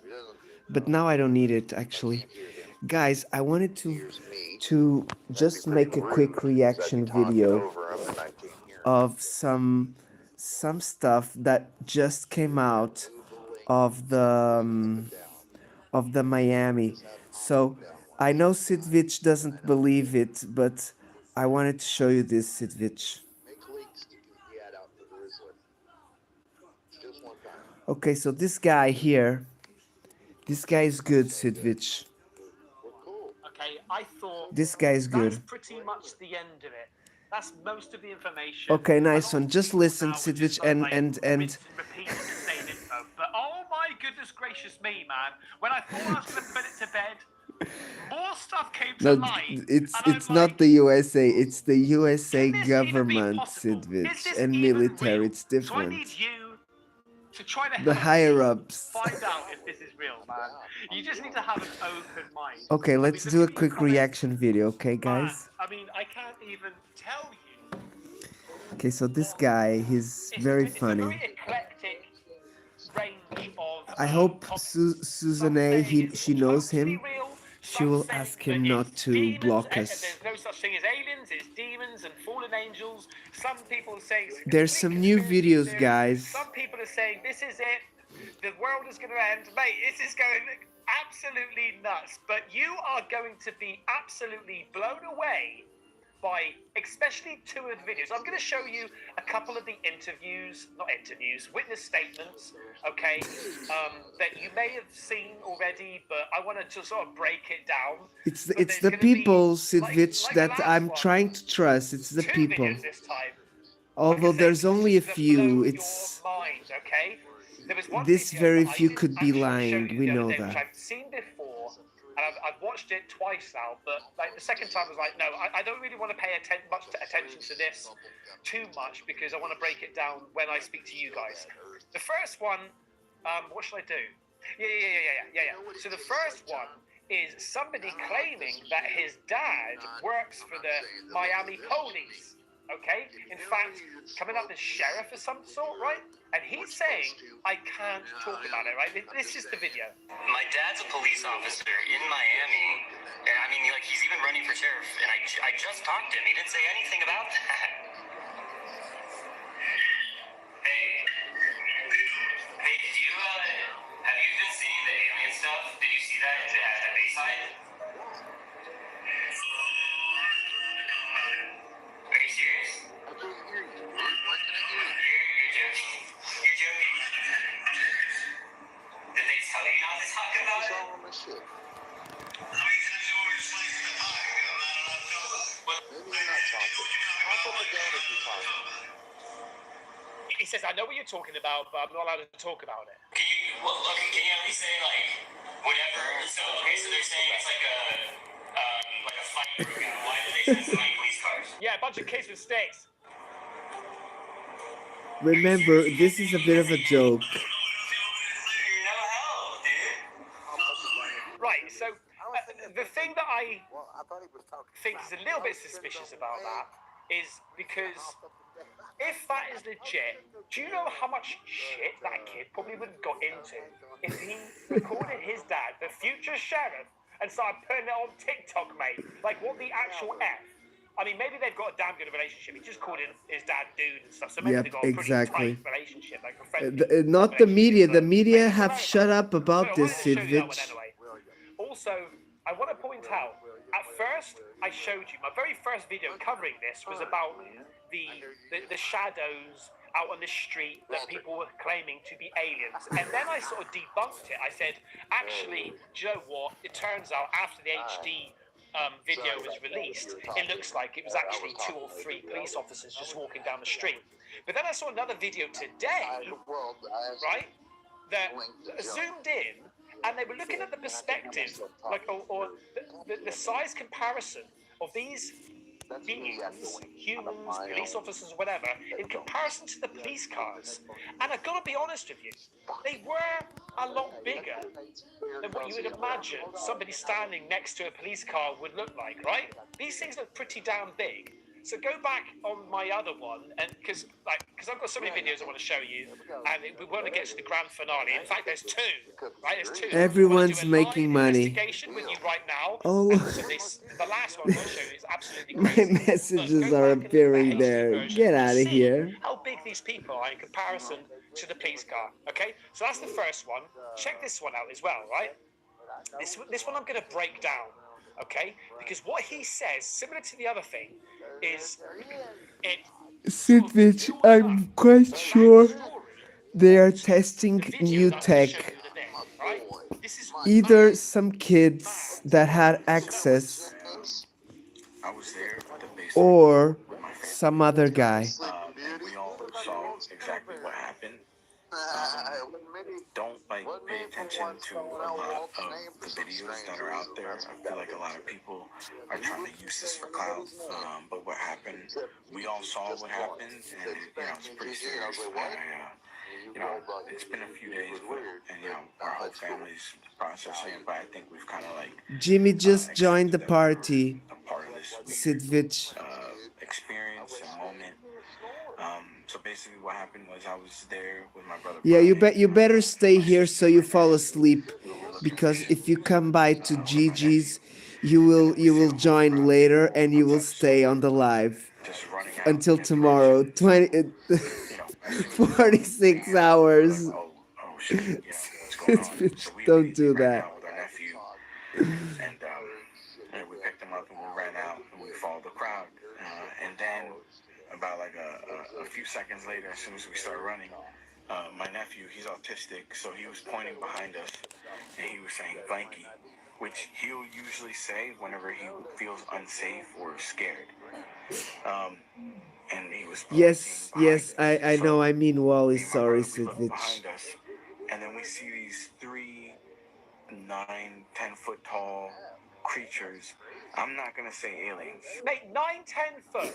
10 foot, that's the height of a basketball hoop. There was Right? an old lady That's that had. crazy tall. I mean, not for me, because I Don't can worry. dunk that.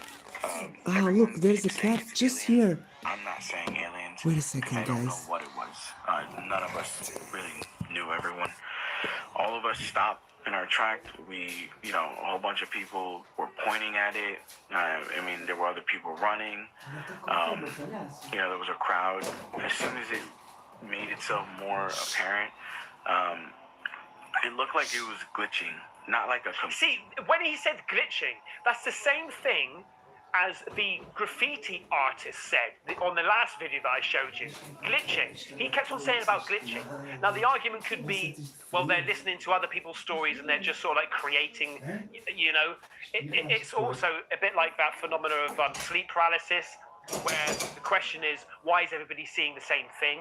Well, it's because people are always talking about it and it's just spread. So when people are in sleep paralysis, they think about all those stories. So then there's another argument about like certain areas of them. Whatever, mate. What I'm saying is they could be listening to other people's stories and just sort of like adding on to them. But I don't know, mate. It seems quite legit. Computer pixelation, but like a wavy glitch. And whatever maybe was covering them had, you know, Sorry, guys. unveiled or whatever. Anthony J. Yeah, it looked like a glitch, man. Like a weird glitch in the Matrix or whatever. Good to see you.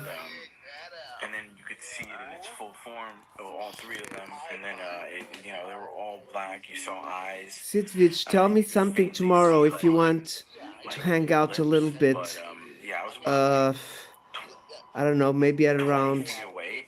your 4 Because o'clock, obviously my everybody 3 gave a o'clock, distance, right? And, or your 3 they were o'clock, tall.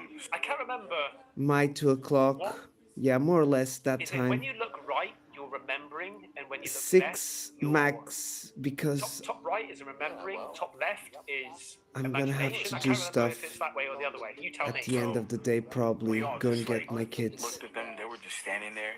And the thing that was a little bit weird, well, it was clearly like observing us. It was sentient, right? Like, or whatever. I mean, I don't know. But it was aware of us.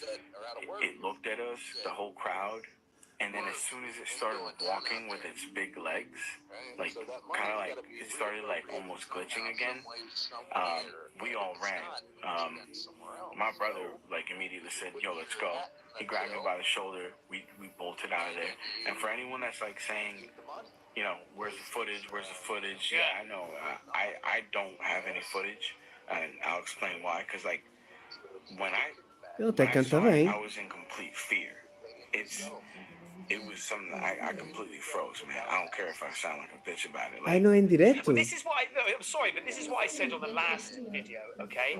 About the graffiti artist saying about how he noticed this and this person did this and that they ran this way and this person fucking did a somersault and reached for his wallet and then went like how is he Yeah, but taking Sid, all that no worries information if when you're you not have here got on time. something If that you you're have not here, never or if we seen don't do it, before in your whole entire life we do it another day. until bloody the end game Marvel came through and fucking Hulk came through the bloody portal or something. You haven't seen that before. So you would be looking at that like, holy shit. Okay? So So I've got to disagree Anthony, with that we're comment. I don't watching think that necessarily this be like, guy. other things going on. Well, He's a YouTuber. He's very known. Alright, so I'm going to stick to what I've said. Yeah, no, He's absolutely. very I don't think you known. would. You'll be like, holy His name is shit, what the hell is Casper going on? Sight, I froze. and he's talking about the Miami. I feel like when you're seeing something What happened? it's different than when you're seeing a fight. Yeah, you'll probably want to record that, put it on World I don't know if you've seen this one here, Anthony. It's my port wine, but I'm not having it tonight because I haven't had it for a few nights because my belly is not very good. Comprehend that. Something like this, none of us could comprehend. Your first instinct is like, it ain't to like take out your phone and start recording. Your first instinct So is like, basically, I've never seen this before. What is this? Yeah. Is it gonna hurt? Nice one, brother. Because nice mate, when one, I show Sid. you the video footage in a bit, you'll be like, yeah, I understand why you wouldn't be stopping to get out your phone and recording that shit. Or my family. I wanted to see something that we could talk about, Sid. I'm gonna think a bit tonight on something to talk about. From that night. If you did, please contact me just so like. Although we can talk about third phase and Dufon and those. Who's we, dude? Who's we? I bet you have a lot to talk about.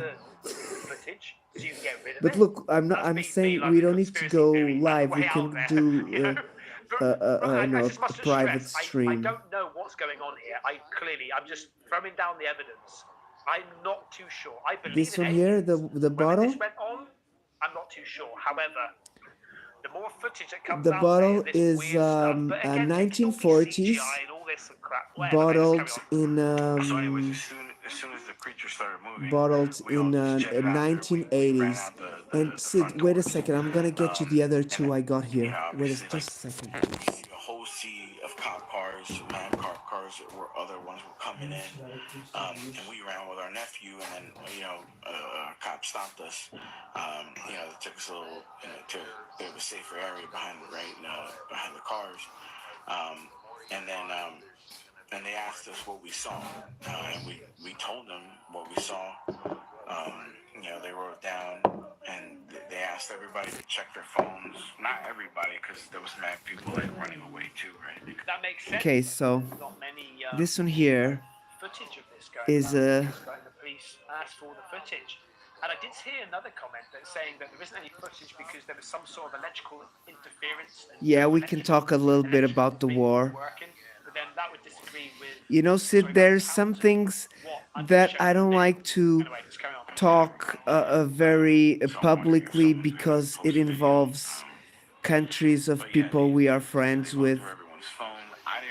Okay, so this is a 1962 bottled in 1977, and it's a small one. Can you see the difference? But then you have the even smaller ones. Look, these ones here, which are even smaller. So you have small size. This is our liquors. We call this one pingo. The pinga.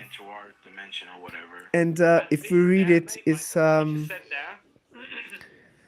Mangaruka Rum and Industries. what he's talking about there, and I'm going to do it, like I say, live in front of you. I'm gonna see. Okay, so this is Alcobaça. Alcobaça is a place here in the south that they do some liquors. So I have this for a long time, these two. These other two, they're more recent. Strategy for it, because they surrounded one of the beans with like all their. Get well better, Dogman brother. Maybe as an attempt to like distract it or let it know, like, hey, you don't belong here, right? But he's saying it. And this one is a 37 bottled in 73. And they were trying to like. This one here on the left, I think I already have a buyer for it. I'm gonna go there tomorrow. They're not very expensive. These ones I'm selling for €8 each, the small ones. The big ones, They're a bit more. There are Still gotta, like, process it, but, like, 25 euros, 25, at the 30. same time, I'm glad that we weren't alone in seeing it, because like it was a whole bunch of us that saw it. And right now my belly's not And very good, so I it cannot feels drink kind much. of like, you know, you're part of something like really big. This bit here is very sort of. It made me just think, oh god, that's a horrible thing to. Which one? This one? To know, to feel, and to go through. Yeah. This is a liquor. It feels in some way it's a good thing that we've experienced it. What did he say? How? It has a little bit of residue. It feels kind of like These small ones I don't trust as much as the big ones, but when they have this paper here, I trust them more. I'll go and get you a little one I have as well here. Just wait a second. But yeah, I'm left with more questions. Like we're all left with more questions. See, it's comments like that which just make me think, yeah, this guy legit, you know? She would be, right? You'd be almost annoyed with yourself.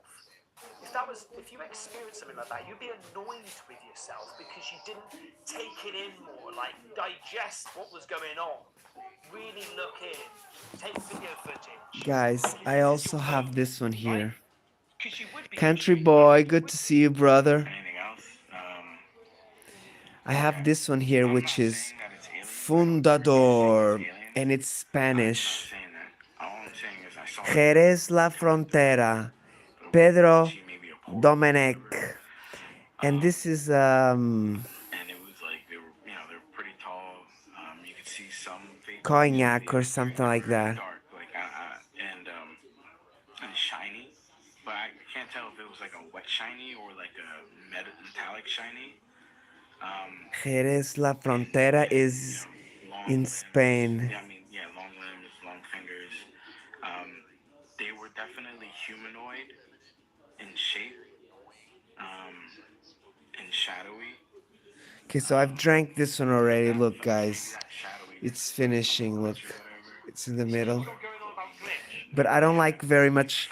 I'll give this to Andy when Andy comes by. But yeah, it felt like something was coming into our world or whatever. He likes whiskey. Like a fucking strange. So these are my little collection, guys. It was crazy.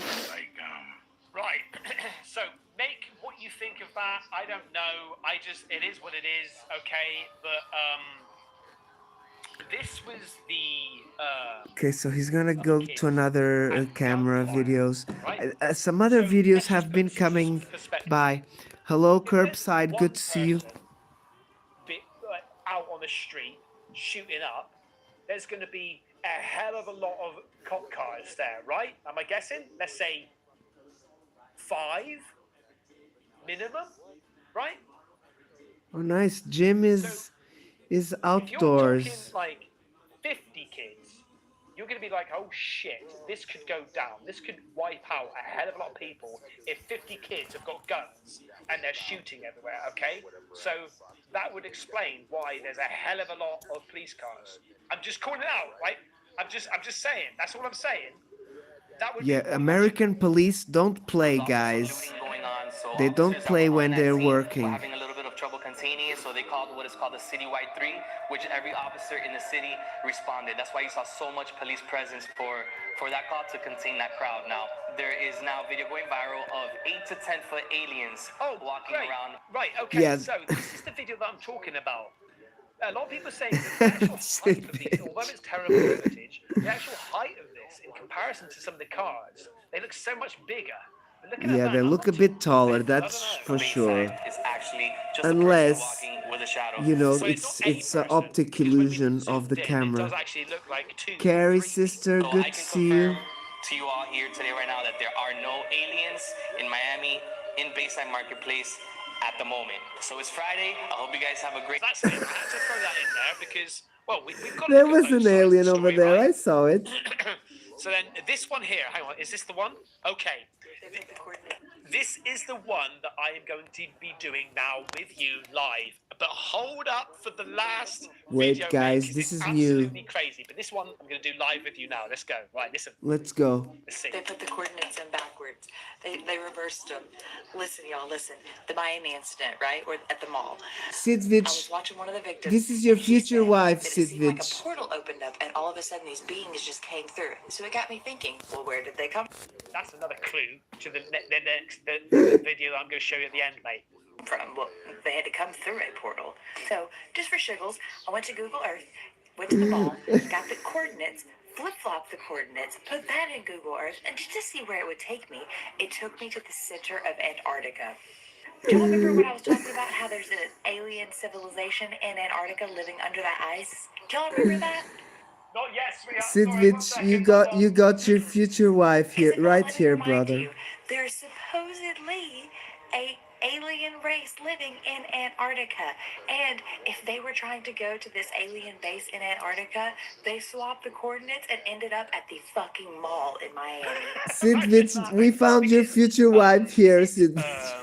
Is it China? I think China read backwards, right?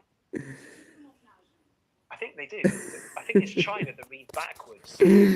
So maybe No, Sidvich, she would drive you crazy very quickly. okay, they read from right to left. I don't know. So let's have a little look at the coordinates, okay? Okay, let's see where the coordinates are taking you, Sidvich. Finder. Here we go. This is the future. Consent. Right. Consent. Okay. And then the attitude. This one. I don't think she's got that right. Wait. Look what she took us. Unless I'm doing that wrong. I'm tripping. Go to Google, find the coordinates for the mall, reverse the coordinates, and it will take you to Antarctica. When you say reverse, do you mean change the Reverse the coordinates, Sidvich, of the mall, and it will take you to the Antarctica, where the aliens live. Because it's not working for me, love. Okay. Right. It's not that far away, Sidvich. It's quite close. Let's go. Jojo's sister, hello. Sorry you're there. Great to see you. We're just playing a little bit. Now, copy that. Put that down there. Okay, let's see where it's gonna take you guys. Put that one there. Antarctica. Oh my fucking god. Oh, look, Sidvich, look, Antarctica.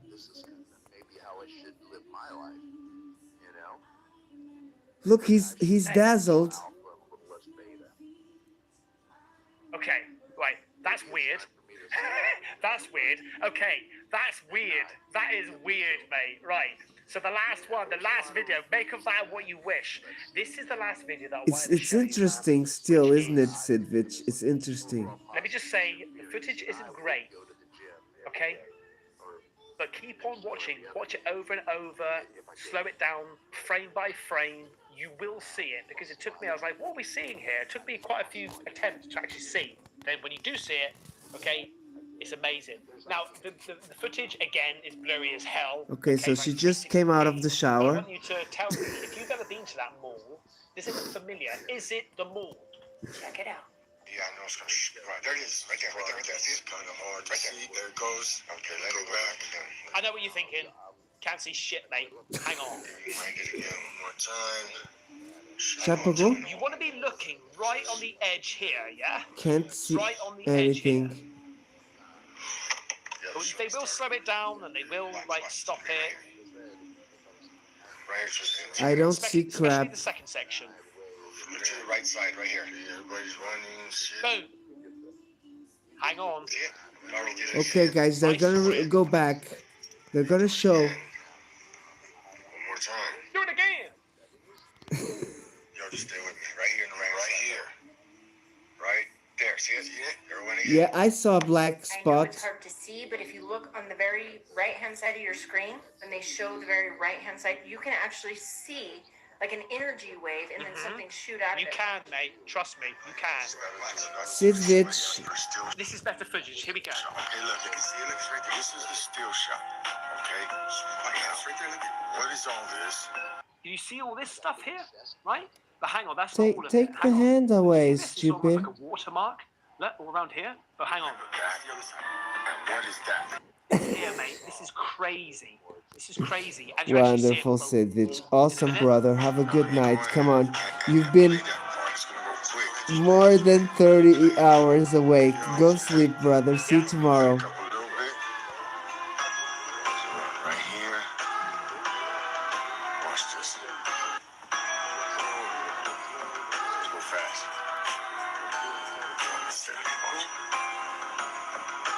Damn. Right there. Watch this. Man, look, it's right there. Oh, see it? Wow, that was so quick, guys. That's so difficult to see. You seen that shit? Yo, you seen that shit, bro? Come here. Look, I'm gonna do it right now, boy. Look, right there. What? There! Yo. Quiet, yo, bro. Once you actually see it, what they're looking at, you see it. Yeah. There's definitely a pulse, a big energy shift, and then something comes out. When in the beginning of this Damn, last guys, video, I don't showed you understand. guys My the cell most- phone should have kind of turned like- off that was already. Like an oil, like a weird energy in the middle of the video in the screen. Oh no, it's actually getting some battery now. Recorded it in slow motion. Here we go. And I did some screenshots to show the differences in the energy shifts. Nice. Check it out. Pay very close attention to the right side of your screen. Look at that. Boom. Wow, guys, look at that. Watch. Did you see that? Right there. Look. Do you see all this? Look. Let me show you again. Okay, watch. I'm gonna go slow. Watch. I'm going to pause it. There. Look. There, look, can you see, guys? Energy. Right there. Oh my god, Sidvich, you're gonna wake up with the good news, Sidvich. Watch. You can see the energy. Oh, man. Oh my This bit god. here. Hang on, let me just show you again. What the hell? That could be some sort of... Right there. This is what they're saying. Something. This person or whatever it is. Right with the foot here, and then maybe the arm or something. You can see the energy. Right there. Wow, that was strange. That was some sort of electrical discharge. It's when there's all this blurry shit, mate. All this blurry shit around here. That was good.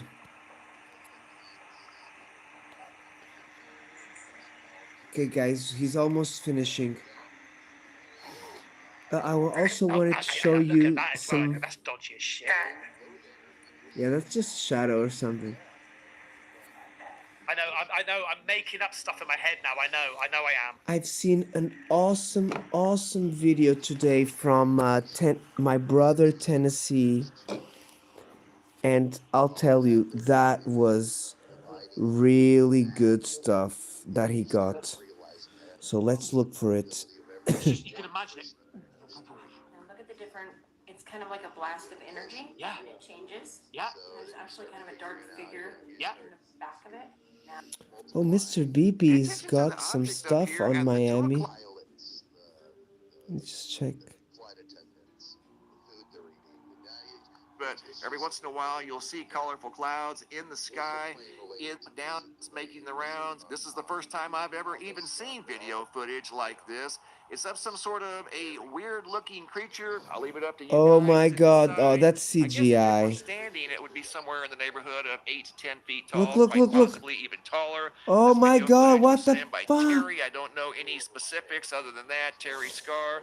Oh my god, look at that. According to Terry, this Oh, was what shared the with him, and it may have something to do It's with like a the incident Spidey down thing. in Miami. That's all I know, guys. I don't have any other details. Nah, that's something. If you guys have any photos you'd like to share, you can. Let's see proximity again. of Look at the this. sun, and this is one of those examples. Very to Miami. I'm assuming this is out of Miami, and this is one of those examples. Very colorful Oh my God, clouds. look at Those this. are unedited, by the way, captured by Carlos Now, Skywatcher oh out of Carlos, Portugal. you were I here, want to take you Carlos. guys Big now hug, down brother. to Miami. I'm assuming this is out of Miami. That's what it said in the email. This video footage was sent in by Terry Scar. I don't know if you guys have seen this making the rounds. This is the first time I've ever even seen video footage like this. It's of some sort Oh of my a God, look at weird that. looking creature. I'll leave it up to you guys Oh to my decide. I God. guess if it were standing, it would be Oh my somewhere in the God, what the neighborhood of hell? 8 to Look at 10 feet that. tall, quite possibly even taller. This video footage was sent in by Oh my Terry. I don't God. know any specifics other than that, Terry Scar. That's And ugly as apparently, according to F, Terry, my this was God. shared with him, and it may have something to do with the incident down in Miami. That's all I know, guys. No, I don't no, have no, any no. other I don't think details so. I other hope than not, that. Thanks for guys. the photos and videos, guys. Keep them coming. If you guys have For any your photos you'd like to sake, share, you can guys, send I those. hope not. So, guys, this is what I've seen this afternoon. Look, and this was my brother, Tennessee, who gave me. Look, they move, guys. Look.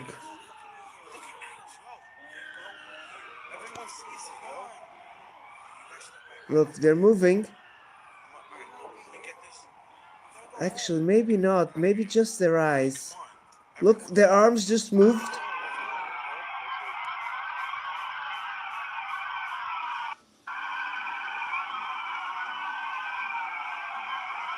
Yeah, it looks like 3 officers walking, guys. 3 blurs.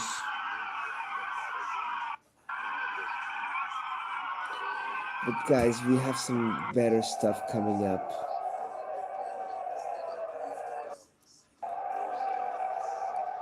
If we're getting up again.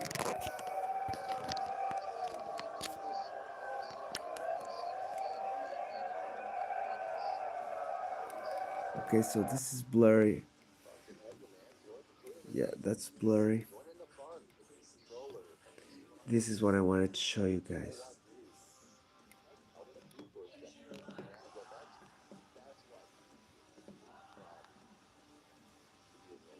They all dressed nice and shit or whatever, but you know, they were just right You there. seen this one? It was being You seen this one? did and all kind of crazy times like that. No, sorry, it wasn't this video, guys.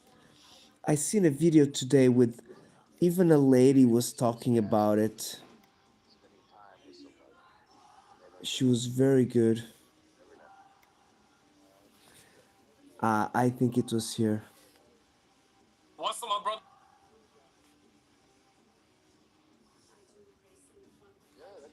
Wait a second, guys.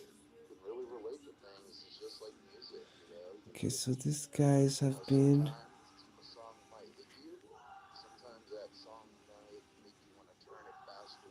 Okay, so it wasn't this one.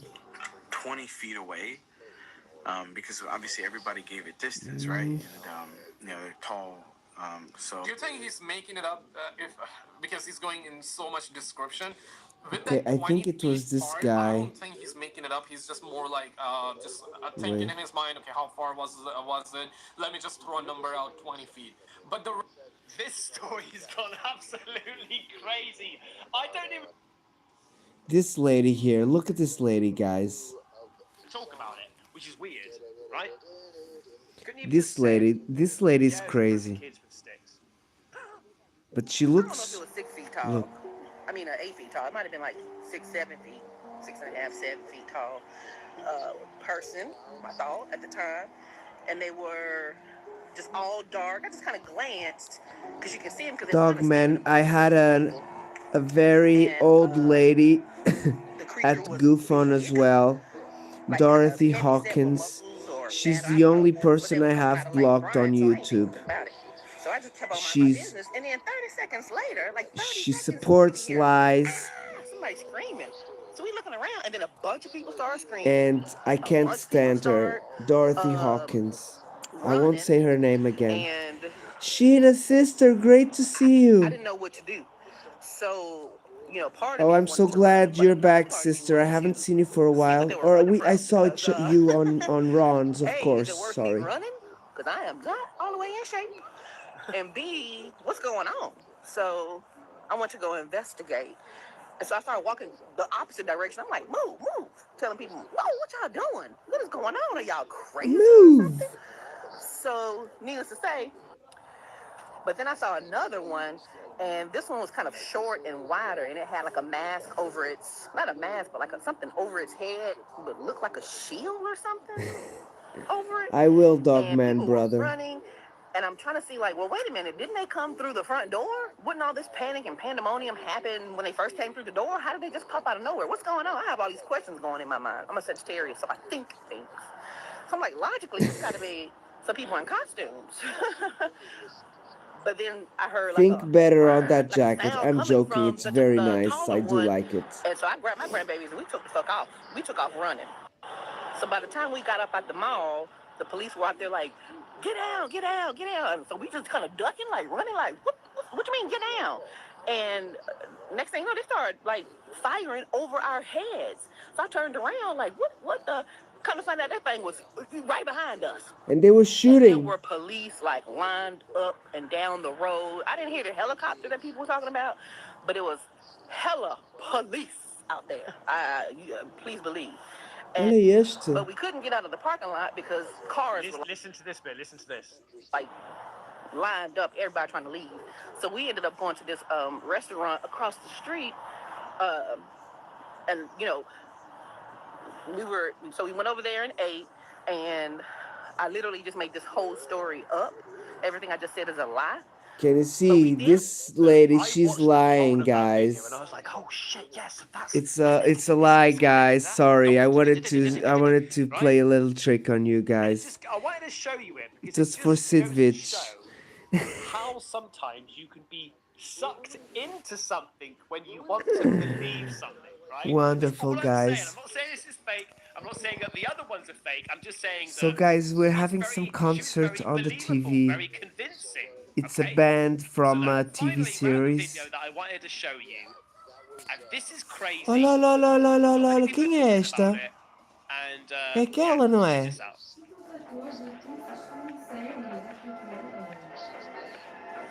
These are all actors, guys. So the bands you're seeing, they may not be playing. It may be just. I think they're playing. Não estou nada, olha ela a brincar. Não estou nada. Olha a da esquerda. Okay, so my wife is saying that they're playing. I'm saying that they're not playing.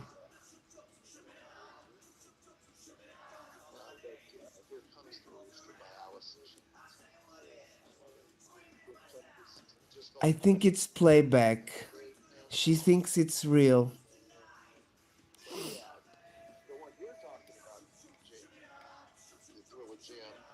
I think even the public, it's fake, guys.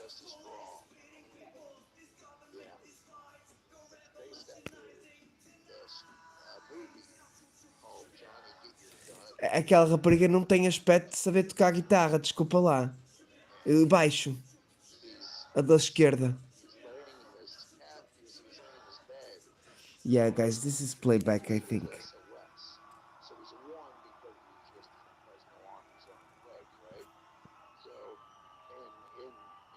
Is vision alright, Dogman?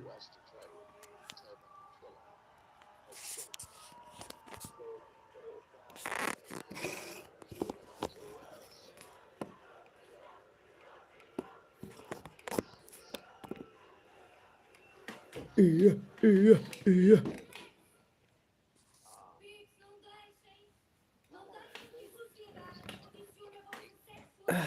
Guys, so we'll be going for 2 hours. I think it's been good. Anyone going live? Boy.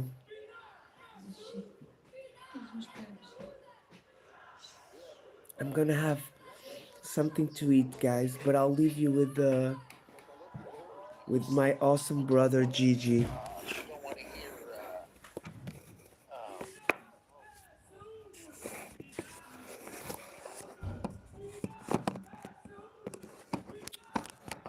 Sorry, guys, this is not gonna work, I think. Goddamn ever, it goes nowhere except for back to light my fire. Yes, so And they did it on purpose to copy Foghat. It ain't right. You copy something and you mess it up.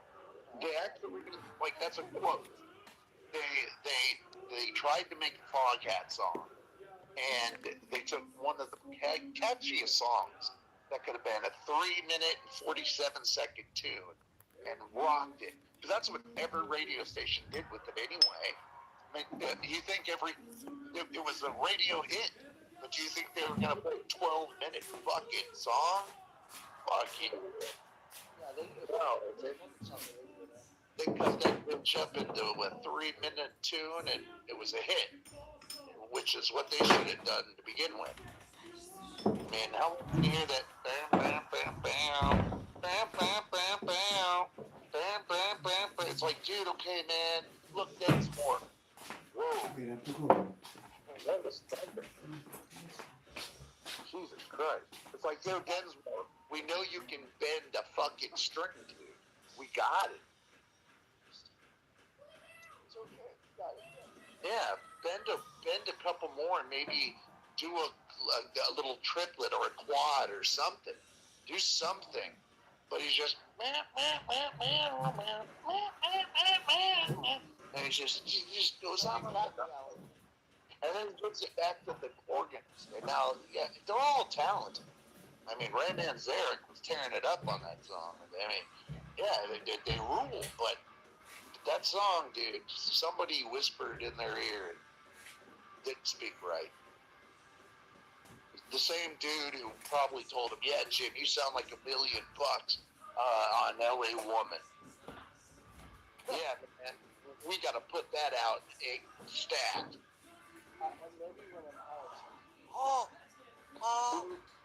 It is, it's got to be, because listen to it sometime when you're fucking... It's not the guy. It's not the same guy who sang Crystal Ship. It's not the same guy who sang The End. It's not the same guy who did Break On Through. This is a fucking mess. This is a fucking mess. Man, he literally can't even enunciate. It's like me on it's like a summer coma. Someone completely different. That's fine. Well, yeah, he's hard, but yeah. Because from Break On Through to LA Woman, he gained about, what, I don't know, 40, 50 pounds, put on a beard, fucking mess of a drunk alcohol, like, he was just a mess. He wasn't a sex object anymore that he was just a few years earlier. And, you know, man, it's just burning that candle at both ends. It's just, they didn't have the drugs back then like we do now. I mean, they had drugs. Can you imagine how much drugs he was taking to have to burn that candle at both ends or drinking? I mean, he went pretty quick. Not the fastest, but pretty goddamn quick. Jimi Hendrix, he took 9 sleeping pills and drank wine. That's weird. That's a weird way to die. You know, 9 sleeping pills. Nobody would. This is a guy that knew how to party, okay? That's just over the top. Yeah, that's like saying, hey, Jimbo, I'm going to smoke a joint, and you just pull out this big fucking gallon jug bowl and light it with a goddamn torch. And it's just, there's not even though you would, and probably dream of it now. I'm just saying, you know, it's beyond excessive. Yeah, Like, how bad do you need to sleep, Jimmy? You know, come on, Hendrix. Nine of them? Really? Yeah, but I just can't sleep, dog. I just can't. We're 9. Come on, dude, 9. Hey, man, look at these cat. It's like, no. 9. 9 of anything. I don't even think I've taken 9 of anything in my life. Because I want to wake up. Yeah. I done 12 pack once. Yeah, okay. That didn't count. That is Jimbo's 12. one time. It was like 8 hours right ahead of But, you know, come on. You didn't chase them down with 9 sleeping pills. You know what I mean? You drank a bottle of wine with 9 sleeping pills, dude. I mean, that's just like... Yeah, wine will put you to sleep. Yeah, well, that's what happened. He choked on his own vomit. Somebody didn't turn him on his side. All it would have taken was a simple turn on the side. We may have the, you know... Yep. We may have had a rock god still with us, you know? It's funny how that shit works out. Well, could you imagine So guys, hope you're having a good night. I'm going to say millions. Have you seen it? Yes. Yeah, it looks like... Where you guys going? Where are you at now as well, Dogman? Are you I know you're in bed, but are you watching anyone? You other than me? Oh, you're watching JP. Oh, my bad. Sorry. Nice one. Thank you very much for being here, guys. About his actual great life. Hope you enjoyed. We won. My team won. Why he has So we are doing well. other year.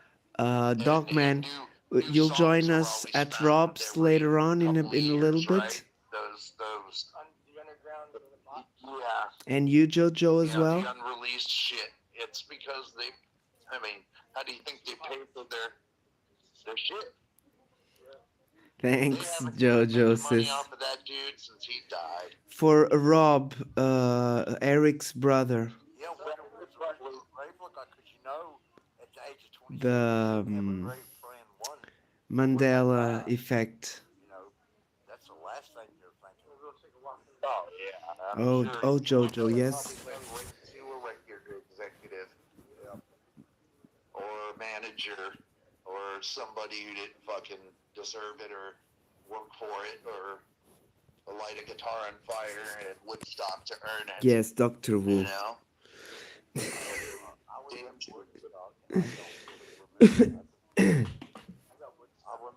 Okay, guys, I'm gonna get my food. My food is almost ready. My ham and cheese. So I think you did it right. If you wouldn't have done it right, I think the people that did it right were the ones that watched it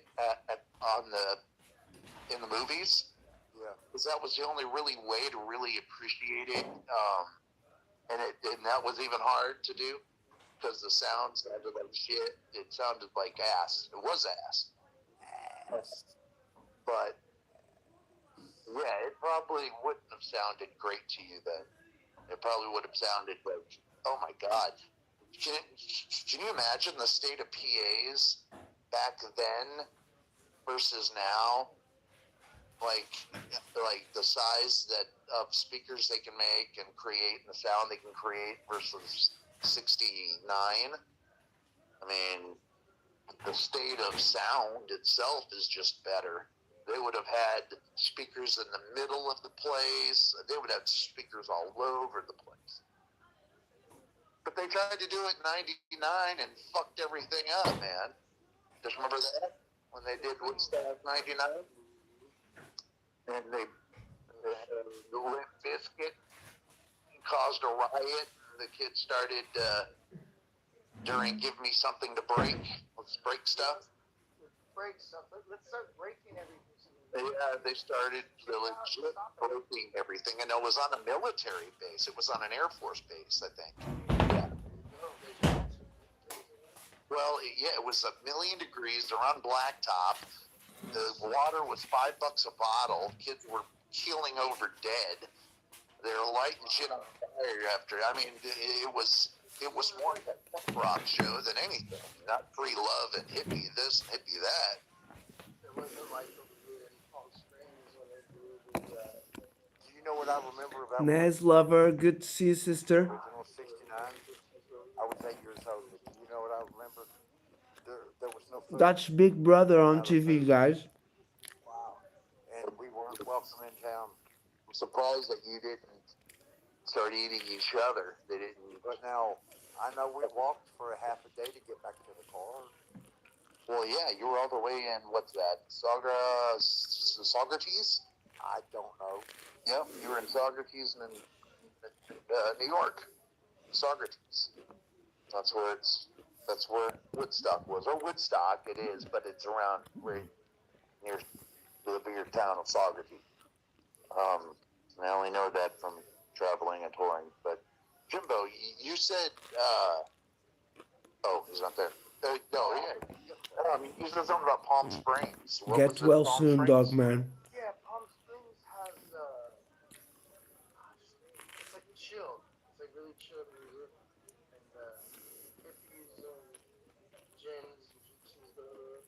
Oh, is it not the Grateful Dead deal? No. No, it's just kind of like a festival of a bunch of bands that are chill. I feel you. I hear you. Palm Springs is known to have some pretty. Dogman, is that the virus or is it we call it grip here. Oh my gosh, look who's here. I've got 6 more towers to open. Hopinson, good to see you, sister. 6 more towers to victory, you son of a. And then this Oh, it's such a. I don't think I'm It's really nice to see you. one's up yet. Hello, Derek. Good to see you, brother. There is a 3-headed dragon. And he dust my ass right off. Hope you're doing well. It's like I don't even get down the bridge before. We just won. My football team won today. Yeah, wait a minute. Wasn't he a boss from the first 4-0. Yeah, the 3-headed dragon, fire-breathing dragon, yeah. Yeah, it wasn't like the third dungeon? Or was that? The first dungeon was a 1-headed dragon, right? Yeah. Wonderful, Hopinson. Really nice to see you. But I could fire it up and just. How are you doing? Intro soundtrack. Have I wished you Happy New Year? Have a great year, sister. I've been at Mr. BB's lives. Right there. That's a badass song, man. Even in 8-bit, they made that song just sound awesome.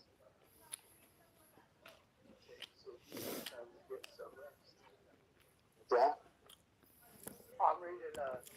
Wonderful, guys. Oh yeah, I can't even see you, so yeah, please do. I just can't hear you very well because it's raining out here. Oh, yeah, that must sound so. Then we're going to bring up our map. We're going to say we need to be pointed. Which So is it like a light? Is this like a storm coming, or is it building up? That way. Guys, I don't know if you've ever seen, but look at these guys. Oh my God, these are very precious, guys. I cannot show them very well. I've never heard thunder like this lately. Never. It's Some little Ferrero Rocher eggs, guys. Oh my God, guys, this is so good. And you feel it. Thunder used to. Yes, Dogman, get better, and I'll join you on your lives, brother. Anytime. Yeah, this is like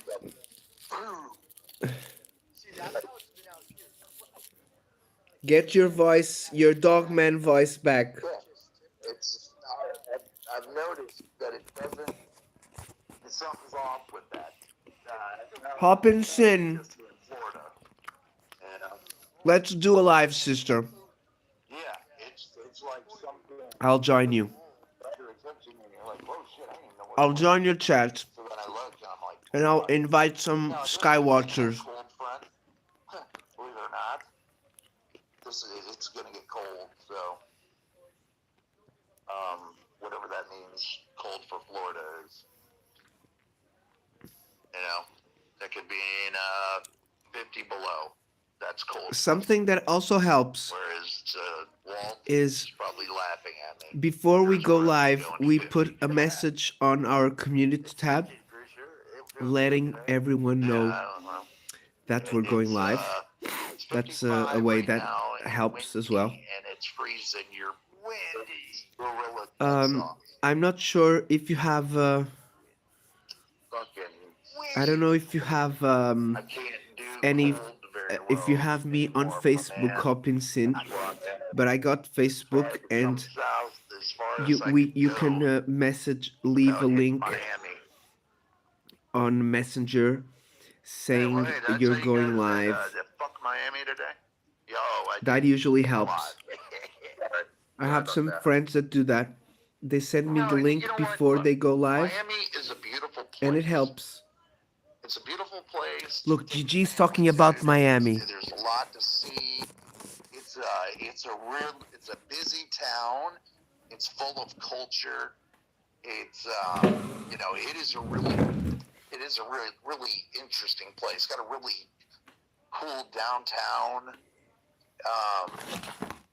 I've been to Florida. But I have not had good luck there. The people are the same as they are here.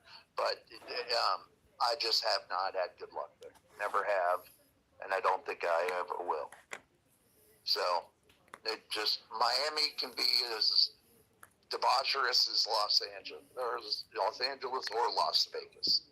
It is another side that people don't even think, because the juxtaposition of such sun and happiness and palm trees and comfortability, you don't think of it being divided into a million different suburbs that don't like each other and don't like you, and they're very protective of their own, and they can smell a foreigner a mile away, and that's not a good thing. But it is a very good place to visit. They have a great sports arena there if you're into sports. They got great sports teams if you're into sports. I'm not very much, but the Dolphins are there. Whatever. If you like the Dolphins, then you probably like Miami. But when I cut Miami down, it's completely a joke at Will Smith. It is not a joke at Miami itself. I could give two shits about Miami, really. But it's more of the joke of the song. It's such a shit Welcome song to Miami that, song. That's why I do it. I don't do it because I hate fucking Miami with all my heart. No, Miami is not a bad place. I would pick Miami 10 times over many places in the United States. I mean, I've been to Tampa. bang. But man, I just didn't have good luck there. That's not contingent on the whole human race. So you could go there and have yourself the best time and be like, I don't know what he was talking about. What a dick. Or, hell, I live here. What are you talking about? It's great. You're a dick. I get it. I'm not really cutting Miami down. Miami, fuck, they invented High Life. Where would we be without High Life? Ask yourself that, Walt. I don't even know what Hala is. It's that fucking This is Miami, guys. I know, but From a real guy from Miami. Do you know what it is? I know. I know the. Yeah, but I don't know what it is. It's like racquetball, except you have this like a racket. Yeah. Yeah, and you got to catch it and sling it, and it's like racquetball where you use the four walls and the lines on the. I don't know. I've been to them when they used to gamble on them. My parents used to go, and they had a really cool environment. But they do that with the Greyhound dogs here too. Yeah, so he's saying that Miami is very divided, guys. Go bet on Greyhound dogs, which is terrible because they treat them dogs like shit. Oh, you're not gonna like this, Jojo. He was one of my favorites. Well, he was close enough to. I mean, he was an Afghan hound, but he had to wear a snood and the same thing. You can't turn your back on them or they just run and they're gone. And you gotta, you know, he's a good dog. Good dog. You think you got a lot of hair with your cats? Try owning an Afghan hound, my friend. Yeah. No. So it's like owning two of me.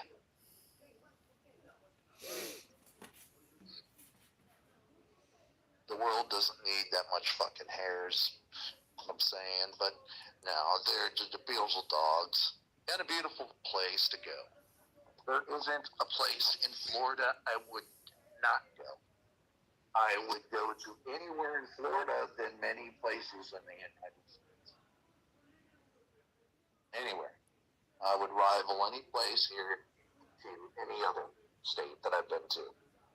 It's just a little more temperate. Oh, there's a...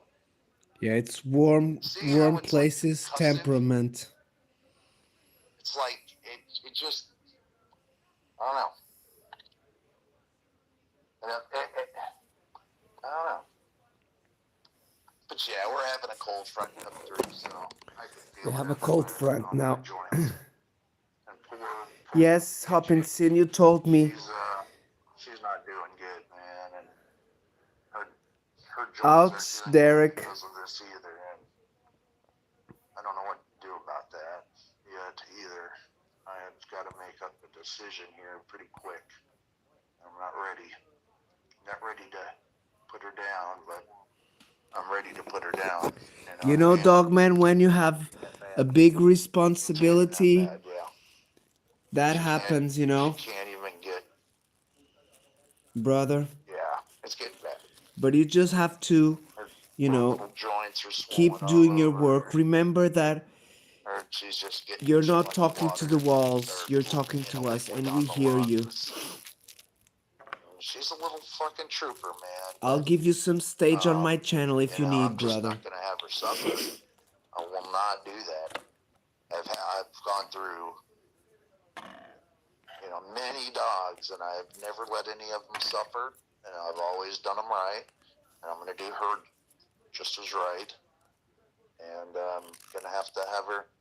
That's what I think is gonna have to happen, and I don't like it. I don't like the idea, but yeah, you know, but I truly believe, and I truly believe that when we pass, we get reunited with all of them. I truly believe that. I truly believe that four-legged friends, cats or dogs, you're reunited with them. Oh, bless. I wish I could believe that. It's too much to believe already, guys. You know? Because they're just, you know, they're so full of love not to be. Right? I mean, that's the bummer. Best man's friend. And the real bummer is Chihuahuas are supposed to live way longer than she's living. Or I just never knew her correct age. That's a possibility, too. Yeah. is I don't know where my ex-wife got her from. I don't know how old she was when she got there, because Chihuahuas, you know, a puppy Chihuahua looks kind of the same as I mean, they don't, it's not like Dozer. Whenever my French Chihuahua, or my French Bulldog, you know, I could hold him in my hand when I got him. And God, now he's the Gigi's my longtime friend and brother from the internet. Oh, you got Chihuahuas, sister? Nice. Oh, you hear Bud Files? Awesome show yesterday. I'm not painting Derek tonight. My back is a little bit in pain. So, what's up with your boyfriend? Oh, no, everything's all right. Oh, okay, you're good. I was pre-diabetes. I brought that down. And everybody's pre-diabetes, brother. Everybody is, yeah. Yeah, legit. But don't fret if they want to put you on a Yes, dog man. Don't. You already have to remember them to kick, to warn people about them. Now, we'll help you get back your numbers, get back to normal, brother. It's leveled off. It's no, yeah. And there was no bad side effects except for one thing, and it's one thing that's already there anyway. But you're pissing. Yeah, right, Jojo. Animals. I've had so many. Dog man. Earlier, I was talking to you that my wife was watching a video. I think I told you about it, of some little rats. It's not cool. Oh, wonderful tacos. It is cool because you're gonna live longer, and if that's And so this man had a little outhouse, and he noticed that things were getting a bit mi- misplaced, and he put a camera there. And the next day, he sees two little mouses taking stuff and putting them in a basket, and he was like, "What the hell is this?" Oh my god, that was so funny. So the little rats, instead of wanting to get food, they were trying to make a little bed for them to go and sleep. piss all those times. You don't have the energy to do that. Those little rats. I miss Dogman saying those little rats. Just, you know, We're gonna get them all, Dogman. when you start getting into your 40s, You know, at least people will be aware of them. You know, that's all we can do. shit's breaking it. And it will be enough, I'm sure, brother. I got my bad news was in my 40s, so, it's not, it's always, there's something. Get them all the rats to show themselves. Your disposition, you're a pretty healthy guy. Because, many rats like to disguise themselves of little bunnies, little hamsters, and it's not the same thing. A rat is not an Indian little piggy. Rats, they crawl on the dirt.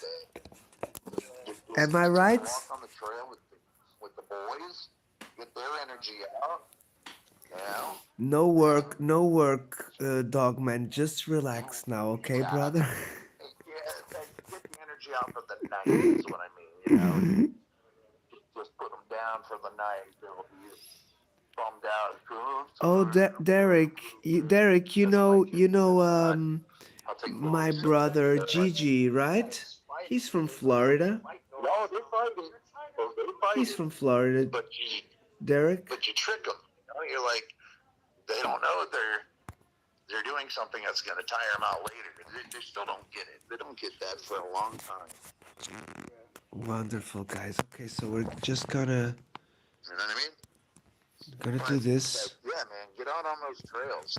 Yeah, you know, even I'm if gonna you did put it twice, my wife's cell phone charging for a little bit it's because better than she none. broke her charger You know, and and it's all just to make sure actually, that yeah, she your had heart's moving right. she broke her And the charger, biggest thing is older and so I have men to you don't get it sorted, guys. probably don't have this issue, but just in case you have any digestive issues, keeps that Just shit need to from check my working, fireplace you know, as well. Sorry, get moving. guys. Because if it ain't moving, it ain't I coming have out. always so much stuff to So, do. you know, but the main thing is Life is hard, lungs, guys. Always stuff to do, guys. that fresh fucking air out there in California that you guys brag about so much. Fresh air, man. This shit was. Okay, so It hurts my throat. That's I can breathe. well, that smogless state you guys live in that you brag about so much. You look around and it's like it's brown ring around everywhere you go Yeah. in California. You look around the mountains, you see like a brown ring around it. It's like this. California, the land of non-emission. We're right next to the ocean. That makes no sense, right? Not because the breeze is like come from the ocean. No, it's because I killed all the lizards. Fucking, that's where they have to generate carbo.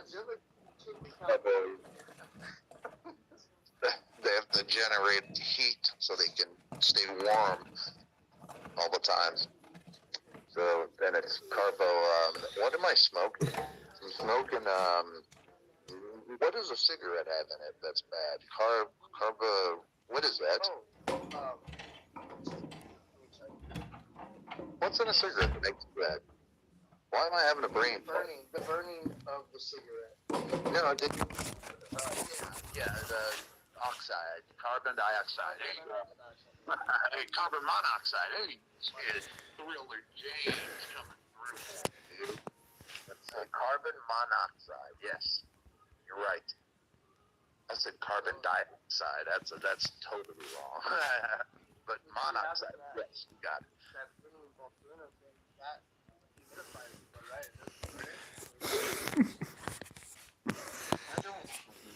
On what? No?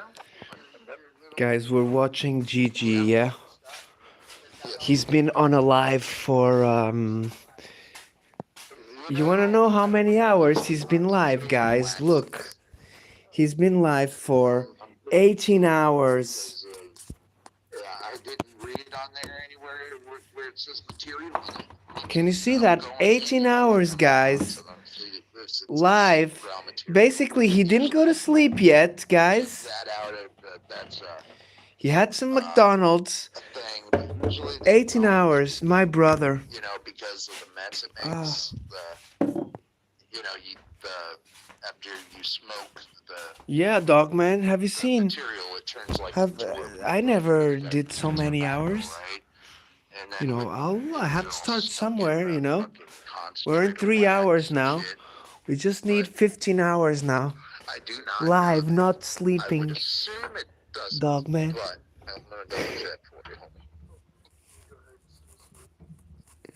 Alright, look, I'm gonna hang up here, and I'm gonna call my kids and tell them good night. It's 7 o'clock, and I'm gonna hop back on the computer, so I'll see you in about 5 to 10 minutes. Word? Alright, man. Oh, Gigi's gonna call his kids, and then he's coming back. What'd you say? I said we're streaming till Florida tells us what happened. Oh, okay. There you go. There you go. Alright, man, I'll see you in a few. Later.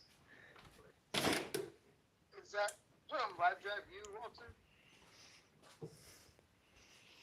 Yeah, if I can get it. Damn, guys, it's freaking cold here. Very cold here, guys. Okay, I'll put you some light over there, look.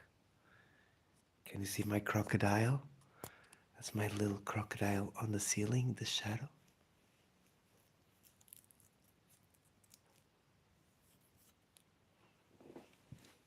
Oh yes, of course, Dogman, you're ill, brother. Get well soon.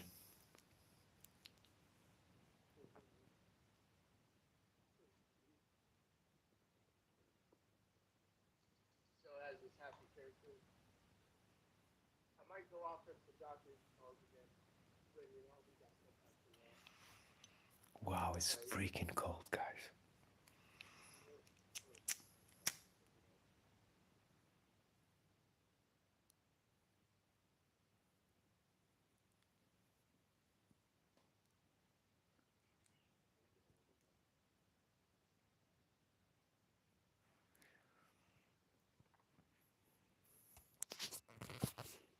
That's my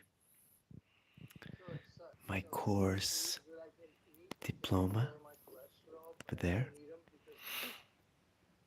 So it's like I gotta look for other alternatives. Family bloodlines. Which Hello Kitty? Because both grandparents, grandpas have now. I was like, that's when you get it. My brother's I know people have it. Have a good night, Jojo, sister. Big hug.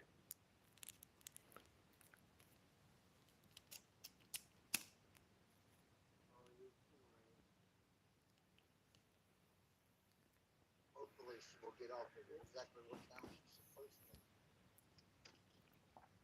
There's a minion. What happened yesterday while I was trying to listen and Mickey my brain was kind of and Wally. Sorry, like we were saying, we sat out there for a while and she didn't get off until later. Like that yesterday. Or was that the day before? Oh. The kid never did show up to work. I don't know what happened after we left.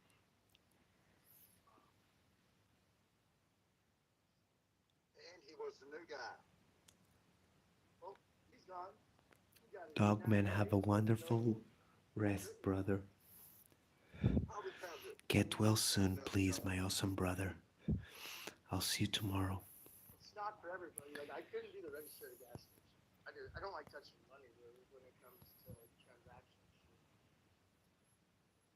I did it with checks, and I was like trying to drive off out of the road. Oh, they come at you dead on.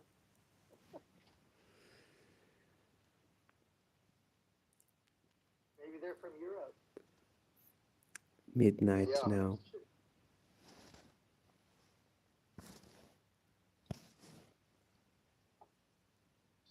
I was driving down the road and there's a semi truck off to the side of the road. I'm going to slow down to make sure I've got. Let me see if I have any more reaction videos to see.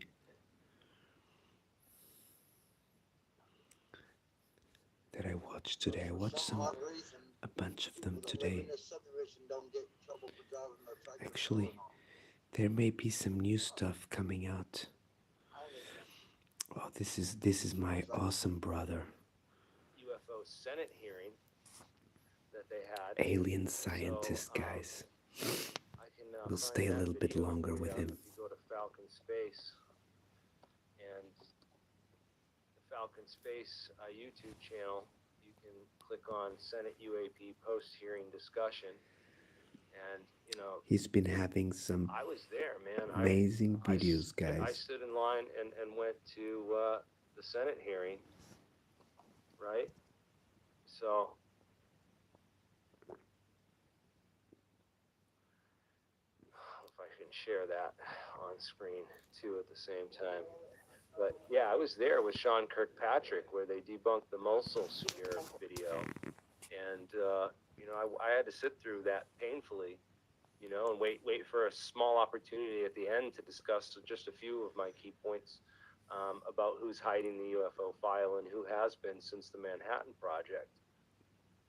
And you know, I want to know how behind the scenes you got with this stuff, because you know this is how I went behind the scenes too, and I didn't get any attention for it. I didn't get a TMZ interview to talk with me about the evidence that I presented to them. But it's not about move on. All of that. About the evidence all of that has changed. Big liar, this guy. It's ridiculous. No. Fair use, guys.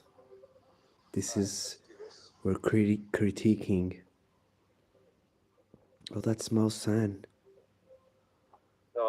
if you caught that, but I believe that was a diplomatic plate on the front of the vehicle. So these guys got a black SUV with diplomatic plates to drive them around Washington, D.C. My name is Jeremy Corbell. I'm an investigative journalist and a filmmaker, and this has been an obsession of mine, is trying to get to the ground truth of what UFOs represent to humanity. The Two Musketeers, the front lines of UFO disclosure. The front lines, bro. Look at them. Look at the laughing. I'd be laughing too if I was putting these two. These guys are the front lines, dude. We've been the front lines for. We are disclosure, decades, guys. exposing all kinds of stuff, man, and getting all kinds of cases. Back when Jeremy Corbell was still living on John Lear's couch and just getting into UFOs, I was already talking about metamaterials. I already had videos talking about metamaterials on this channel from that time. So, what disclosure they're talking about, I don't know, because all the scientific disclosure that these guys have helped promote, that they repackaged it and brought it out with TTSA and acted like this $22 million program that happened, just This 20 years is ago is the the whole. person We thought the for Pentagon. me This is great. that we need to look at I think you guys are. Jeremy's an interesting guy. He's actually been doing this for to a long find time. Not really. what's happening, guys. Oh my God, Kelly. He's an interesting guy, and he's been doing this a long time. Like, he barely got into this. Like, he was sprinkling pictures of Sharon. Look at he's still got it up on his UFO channel. You go to Jeremy Corbell's channel and click down to his videos and click oldest. So look at his oldest ones first, dude. He tried his hand at being an artist. He was a quantum jiu-jitsu yoga instructor. He tried all these different things to make money in Hollywood, and eventually he got into UFOs because he saw it as an easy money-making gig. And he's not always been into UFOs. He's tried everything that he thought would work, and he found something that would, because there's a lot of gullible, stupid people in UFOs. If you go back and look at, the content that's been being put out over the past, 15 or so years, Jeremy has been pursuing this topic doggedly for a long time and has been someone who has really kept the fires burning even when there wasn't a ton of media attention out there. And it's been really... There wasn't a ton of media attention because it's been covered up. There's this thing called Operation Mockingbird. They exposed it during the Church Committee in the 1970s. If you look it up, Wikipedia will tell you that it's alleged and it's a myth. It's not proven, but it's essentially the truth that everything in the mainstream media, it was bought out by, it used to be owned by a bunch of different people, and it's become consolidated, more consolidated. After 9/11, it went down to the hands of what was called the Big Six corporations. And those Big Six corporations, Disney, CNN, Ted Turner, This is gold, guys. Fox News, it's all these six corporations, which Time Life, and they control literally all of the media now. So when it comes out in the media, you see in the mainstream, get out on CNN and get out on TMZ and all these mainstream networks. These are all controlled by the same Big Six corporations. So what you're seeing here is an approved narrative. And he's allowed to keep. Why is this guy allowed to keep? He kept it alive. He kept the topic alive, and that's what she's basically saying is he did. He kept this topic alive in the media. So basically, the media wasn't talking about this, and the media was talking about Jeremy Corbell. Now, why was the media talking about Jeremy Corbell and his version of UFOs and his version of ufology? And that's the more interesting question that I would ask, because there's lots of other people trying to keep this topic alive in the media, trying to get interviews on these channels, reaching out, sending emails to all these people. I've sent interview requests to every single network that Jeremy Corbell's been on, showing him the scientists that we've interviewed, showing him the real disclosure trench work that we have done over the last 20 years on this channel, digging hard into metamaterials, quasi-crystals, all of the technologies. And all this stuff gets ignored, but Jeremy Corbell is allowed to be the one in the media keeping this topic alive. And oh yeah, he's been into it for a real long time. Not really. Really cool to see him team up with George Knapp, who's really kind of an OG of the UFO investigation world, and to see the work that they've been able to do together and to see them finally be able to take this across the finish line was a pretty cool moment. It's a pretty cool moment. For me, it wasn't. And for me, it's like, God damn it, the CIA's taking control of the narrative. And like, they have so much media reach. And I can try to speak out about this, but people are going to, not believe me or believe whatever they want. It's crazy. They're not going to look into the real evidence. How's it going? There's those diplomatic plates. Where are you from?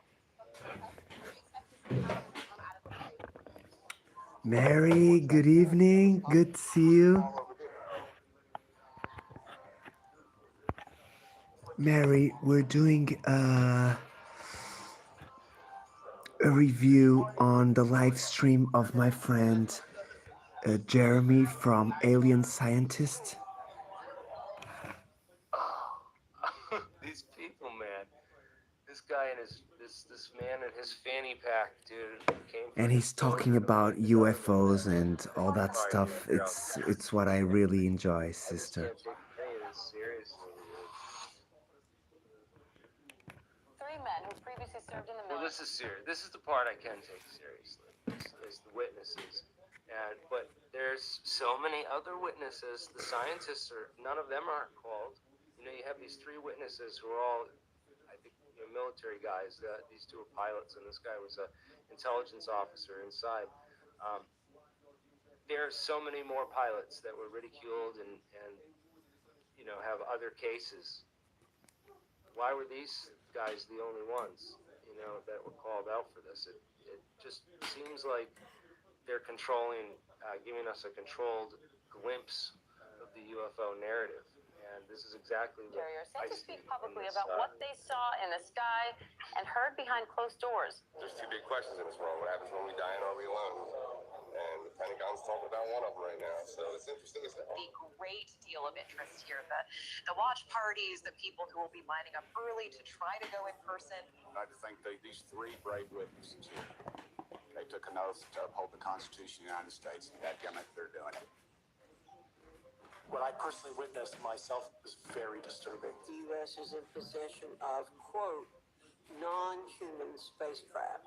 UAPs, whatever they may pose a serious threat to our military or civilian aircraft. That's awesome. The incident was never investigated. None of my crew ever questioned. Do you believe that our government is in possession of UAPs? Absolutely, based on interviewing over 40 witnesses over 4 years. Is there any indication that these UAPs are interested in our nuclear technology and capabilities? Yes. It's getting close. It's flashed. Mark bearing and range. Were they human or non-human biologics? Non-human. There's a whole fleet of them. Look on the ASA. Do you have any personal knowledge of people who have been harmed or injured in efforts to cover up or conceal terrestrial technology? Yes. Personally. Have anyone been murdered? I have to be careful asking that question. The gravity for what's going on with UFOs right now. Yeah, try the first Secretary of Defense, James Forrestal. The Marconi scientists. So I don't know if you've seen this video recently put out by Professor Simon's channel on the Marconi scientists, but oh boy, yeah, people have been killed, man. There's been mysterious deaths. Hold up, I'm gonna bring this video up real quick. Oh, yes. Come back. See, Welcome to 2024. guys, go check out this video 2 days ago on Professor Simon Holland's channel called Mysterious Deaths at Marconi. You can find it here on his channel, this one right here. And who killed the Marconi scientists? We don't know, but there's some really interesting connections here and a lot of technology that's been covered up. Marconi. And that happened from the 1980s to the 1990s. And there's probably other cases. I can't think of any right now off the top of my head, but It's definitely a topic. I know that there is was a sensitive. case talked A lot of people by have not discussed Stephen it. Greer Discussed. that a whole Welcome to. company Now, they got murdered. there's no going We back can from this also day. say that We define the are we gonna have this 9/11 conversation caused or are a we few not? companies, The first time you many have offices to people that are be, there you that know, have the impetus to tell We're gonna have a disappeared conversation completely. about whether it's aliens or not, whether we are alone or not, and you know, it's not going to be a conversation about, you know, it's not But going to this be a is deep long enough time conversation. ago. We're going to talk about how they're controlling the conversation right now. the American We're going to watch them and explain how they did we control. get here? How did we get here today? How do we get here today? Yeah. Okay. Here's where they go back. 2017. The Ralph Blumenthal article. So they talk about this UFO article that got published in the New York Times, which is also controlled. In secret, the conspiracy It's talking theorists about have been looking this. for all along that the government knows there are actually UFOs. Well, it's always impossible to know what the conspiracy theorists are thinking. Do you love that? How it's always impossible to know what the conspiracy. Let's watch that again. That had been flying around carrier groups on the West Coast and the East Coast, and in some cases were seen churning underwater. How surprised were you about this Pentagon program? A surprise program with a $22 million budget. $22 million. This is the revelation. Wow, 22 million? That's so much money. Oh my God. 22 million? Are you kidding me? I tried 22 billion. If you want to talk about like what they've spent on top secret black programs and SAPs, if you really wanted to talk about it, it's probably closer to 2 trillion is missing from the COVID budget alone, just for the government's response to the pandemic. 2 trillion was missing still from the government's response to the pandemic. So $22 million, and they act, you know, yeah, that's a lot of money for you or me. I could do a lot with 22 million. I'm sure you could too if you got 22 million. But this is ridiculous that they want you to think that this started in 2017 and it goes back to this ATIP program in 2007, and that, you know, this 22 million is like a ton of money, and that this is the real secret government program, and we're releasing the real facts about this $22 million program. Dude, that is pennies. It is a fraction, a small, tiny smidge portion of what these people have spent. These people have toilet seats that cost this. Yeah, for Christ's sake, right? So this is absolutely a joke. And this part gets me the most. This guy right here. That the conspiracy theorists have been looking for all along that the government knows there are actually UFOs. Well, it's always impossible to know what the conspiracy theorists are thinking. It's always okay. It's always impossible to know what the conspiracy theorists are thinking. Okay, well, I guess I could agree with him on that point. I thought he said it's almost impossible to know with a conspiracy theorists. But as we know, the conspiracy theories are often the truth, and they call them conspiracy theories to, you know, get people to think that they're just rumors and not, you know, actual reality. The head of the program, a man named Luis Elizondo, who had long intelligence history and credentials, had just... Okay, this guy is not head of the real program. Again, this guy was head of the ATIP program, which was the small $22 million program that George Knapp and his buddies set up with Senator Harry Reid as their attempt so they could later, you know, pull the lid off the UFO file by pulling, I don't know, or put the lid on the UFO file, you know, maybe they, I don't know why, but they basically created ATIP as this cover and this lid for the UFO file so that they could either pull the lid off it themselves and then put it back on and not reveal anything else. I'm not quite sure the whole plot involved in this because I haven't seen how it's all coming out yet. If these guys are the good guys, then they did this and they set this up to pull the lid off it so that it would get this in front of Congress with and get these questions asked so that we could pry deeper. And if they're the bad guys, And they created this lid intentionally so that they could pull the lid off, the A-tip lid off of this, and that way they could be the ones to put all this fake evidence and the fake UFO program in front of Congress, to make this about, not the trillions of dollars we spent researching the technologies and the black budget physics programs and the continuation of the Manhattan Project, which really didn't end after World War II. It just morphed and stovepiped and changed hands a lot over the years.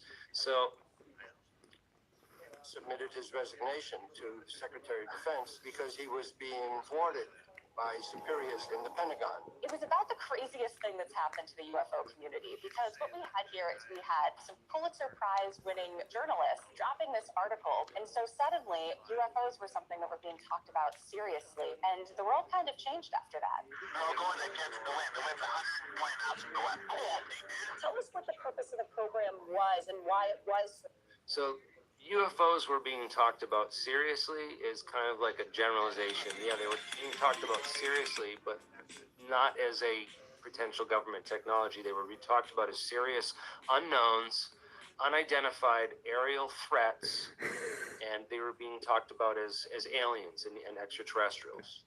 They were not ever talked about as being top secret black projects that are misidentified, or these secret government technologies. That was never really, anytime it was suggested by people, it was quickly shut down as you look through the history of it.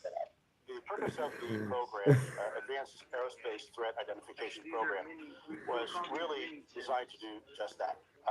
From a national security perspective, identify those things that we see. But there were those people, especially on the web, who tried to downplay and undercut the article. But the government never succeeded, really, in undermining the reporting we did. It couldn't fully endorse it. It claimed at some points that Elizondo was not who he said he was. We had checked him out thoroughly. We had his performance records. We had his whole intelligence history. So we knew who our sources were, and we vetted them thoroughly. Lou is a real patriot. He's done some pretty powerful stuff when it comes to moving this dialogue forward, and sometimes at his own peril, at his own risk. Do you believe that life from somewhere else came here? There is very compelling evidence that we may not be alone. It was very, very eye-opening in terms of what was going on basically under our noses. We all thought UAP had been debunked years ago is rubbish, it's trite.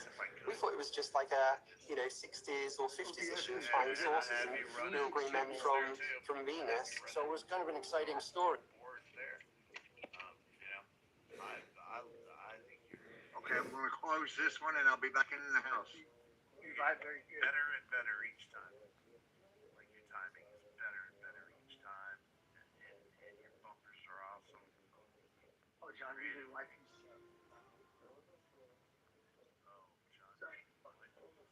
On many levels, and it drew a tremendous reaction. The Pentagon now confirms the existence of a secretive UFO program tasked with investigating reports of unidentified flying objects. We're learning this morning about a Pentagon program that spent millions of dollars to look into UFO sightings. The Pentagon ended funding, but the New York Times reports the program remains in existence. And mainstream media quickly picked up on this story because we were treating it seriously at the New York Times. It gathered somewhat more gravitas and seriousness. The articles in the New York Times 2017 removed the stigma on the topic of UFOs, which is why we're here today.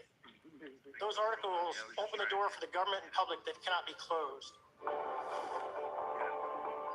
That 2017 article really popped the bubble for a lot of people.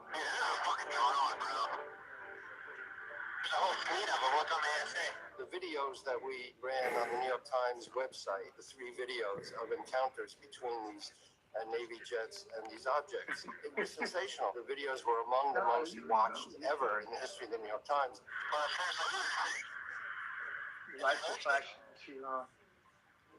The U.S. Navy has finally acknowledged that videos appearing to show UFOs flying through the air are real. The several videos they're talking about were recorded years ago by fighter pilots. In 2017, they were made public by the New York Times. The tic-tac, the gimbal, and the go-fast UFO. Those 3 videos were kind of first exposure for people that we have these unidentifieds that are flying in restricted airspace. Okay, so again, these were restricted airspace, not only restricted airspace, but these were training and testing grounds for a lot of, technology and equipment and weapon systems. So, again, we talked about a number of weapon systems that they could have been testing out there, which could produce objects that would, agree with the 5 observables, and potentially explain this. And a number of people have talked about those, including, the idea that they could be aerogels with laser-induced plasmas. A combination of aerogel and laser-induced plasmas could create a number of really interesting things. So, laser-induced plasma, of course, can create propulsion at a distance. It can create objects in the air. That can it's like pointing a laser pointer in the air. You can make that thing go faster than the speed of light and seemingly defy physics because you just move the angle of the laser. And there's a potential that you could take a very large, chunk of aerogel and fly it around using lasers like this. Aerogel is good. That's been one hypothesis put forward too, that they've developed a lot of these UAVs that are more advanced and based off some of this technology, and those could go back to the 1930s as well, because aerogel was, of course, invented in the 1930s. And so there's just all kinds of technologies that exist earthly that could explain this, and if they're aliens, then they probably have invisibility cloaks. So we're seeing them in our military space flying around our jets, and they want us to see them and they want us to be there. And that's a whole another question in and of itself. But this is all discussed in terms of, these are just UFOs and... No, not that. That's fake stuff. The gimbal incident. I don't believe the gimbal, guys. Capability, all the information in the world, all the mysteries out there. And I was just struck in the last couple of weeks. We're reading more and more reports of Navy pilots seeing lots and lots of UFOs. Have you been briefed on that? What do you make of it? I did have one very brief meeting on it, but people are saying they're seeing UFOs. We have presidents making overt comments about the UFO phenomenon, how seriously they take it. There was a sea change. You've got everybody talking about it. When it comes to aliens, there's some things I just can't tell you. But what is true, and I'm actually being serious here, is that there's footage and records of objects in the skies that we don't know exactly what they are. When I was president, we made every attempt to find out everything about Roswell. And we also sent people to Area 51 to make sure there were no aliens. Another coffee drop moment for me was when... Yeah, this is crazy. Jimmy Kimmel showed some footage that I had obtained and released in military film UAP to George W. Bush. The first thing I would do if I was president is go right to the UFO files. I wonder if you've seen this video that has been verified by the Pentagon. Would you be surprised if we were UFO visited by file. visitors from another planet? Yeah, you would be surprised. Wouldn't you be? Well, hell yeah. They've been really hesitant to get specific. Hell yeah. Hell yeah. Yeah, right. Like, the CIA wasn't interested in UFOs. Their first director, the CIA, Roscoe Hillenkoetter, said that while these things are ridiculed in the media, behind the scenes, they're taken very seriously. So, all right, let's hear what else Kelly had to say to get her spot on TV. Specific about what exactly they've been briefed on. But, they have been clear that something strange is going on, and it does sort of indicate that maybe there's some sort of a messaging shift going on behind the scenes. The truth is, we have found through our reporting that presidents are not routinely briefed. No, they think that Eisenhower was the last one that was briefed, if there was one, and that maybe potentially JFK could have been briefed, and that might be why part of the reason why they had to kill him. Marilyn Monroe and Marilyn Monroe's friend Dorothy Kilgallen, who did her last interview with Jack Ruby. All those people that just mysteriously died, and they could have been potentially related to the whole UFO file. There's a lot more history involved with all those presidents and people if you really were to get into it. And But that's from my phone. I don't know. I don't know if I have time right now. But one other person asked me like, oh well, you think Jeremy Corbell's a disinfo agent and all this this stuff? Man, I don't know. There's a lot of people that say they've seen these things. There's a lot of weird stories about them. So I've never seen one personally, but it's what I imagine aliens would look like. I mean, even if you think of us in a million years, if we made our eyes bigger so we could see better in space, put some chlorophyll in our skin so we didn't have to eat and we could get our food from sunlight, and a bunch of other things, you'd pretty much turn into one of these things. So I could see them being a real thing for a lot of logical reasons. Humanoid characteristics, humanoid type creatures develop intelligence, monkeys. So, well, I'm not saying I exclude either one hypothesis, but I'm just saying that the human tech hypothesis is like very often not discussed by people who have no idea what kind of technological capabilities we have. And it's I am a little bit. So, but I want to say about the agents and stuff. Here's a cool website to go check out. It's actually, you might be familiar with it. It's called CIA.gov, and on CIA.gov they have the top 10 CIA myths. Right now, top 10 CIA myths. Let's just read through them real quickly. So the myth one is the CIA spies on U.S. citizens. And no, go look up the history of the COINTELPRO program. Go look up Clyde Tolson and who was, J. Edgar Hoover, the director of the FBI's. So the CIA doesn't spy on U.S. citizens. They get the FBI to do that for them. And the FBI did a lot of that through COINTELPRO and a lot of these other things. So that they just get around it. The government still spies on U.S. citizens, just the CIA doesn't. Or if they do it through the FBI.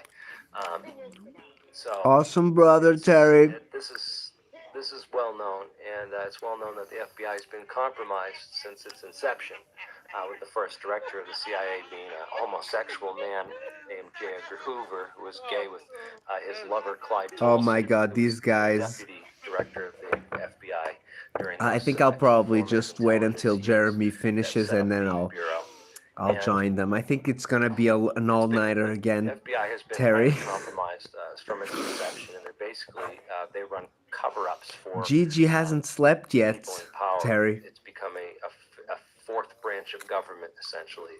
The FBI and CIA have become like a fourth branch of government with their abilities to control and spy on people and use these kind of services. So that this is what the FBI did for a number of years, is they were using, they were blackmailing gay men and using the knowledge of homosexual activities as intelligence and leverage over a number of people during a time when their entire agency was being run by a homosexual. So it's quite an agency if you look up the history of it. But yeah, no, the CIA does not spy on U.S. citizens. They get the FBI to do that. Myth number two, the men and women who work for the CIA are spies and agents. And that is not true. Citizens who work for the CIA are called officers, not agents or spies. All employees, from case officers to analysts to librarians to public affairs, are considered CIA officers. So who's a CIA agent? Our case officers recruit well-placed human assets with access to information or other, means that, methods and sources, right? These spies are agents. They provide critical information about their country to help America. Case officers are CIA employees who spot, recruit, and handle foreign agents. They are experts in understanding Terry, the I'm nature, using my emotions, wife's cell intentions, phone and on motivations. Gigi's.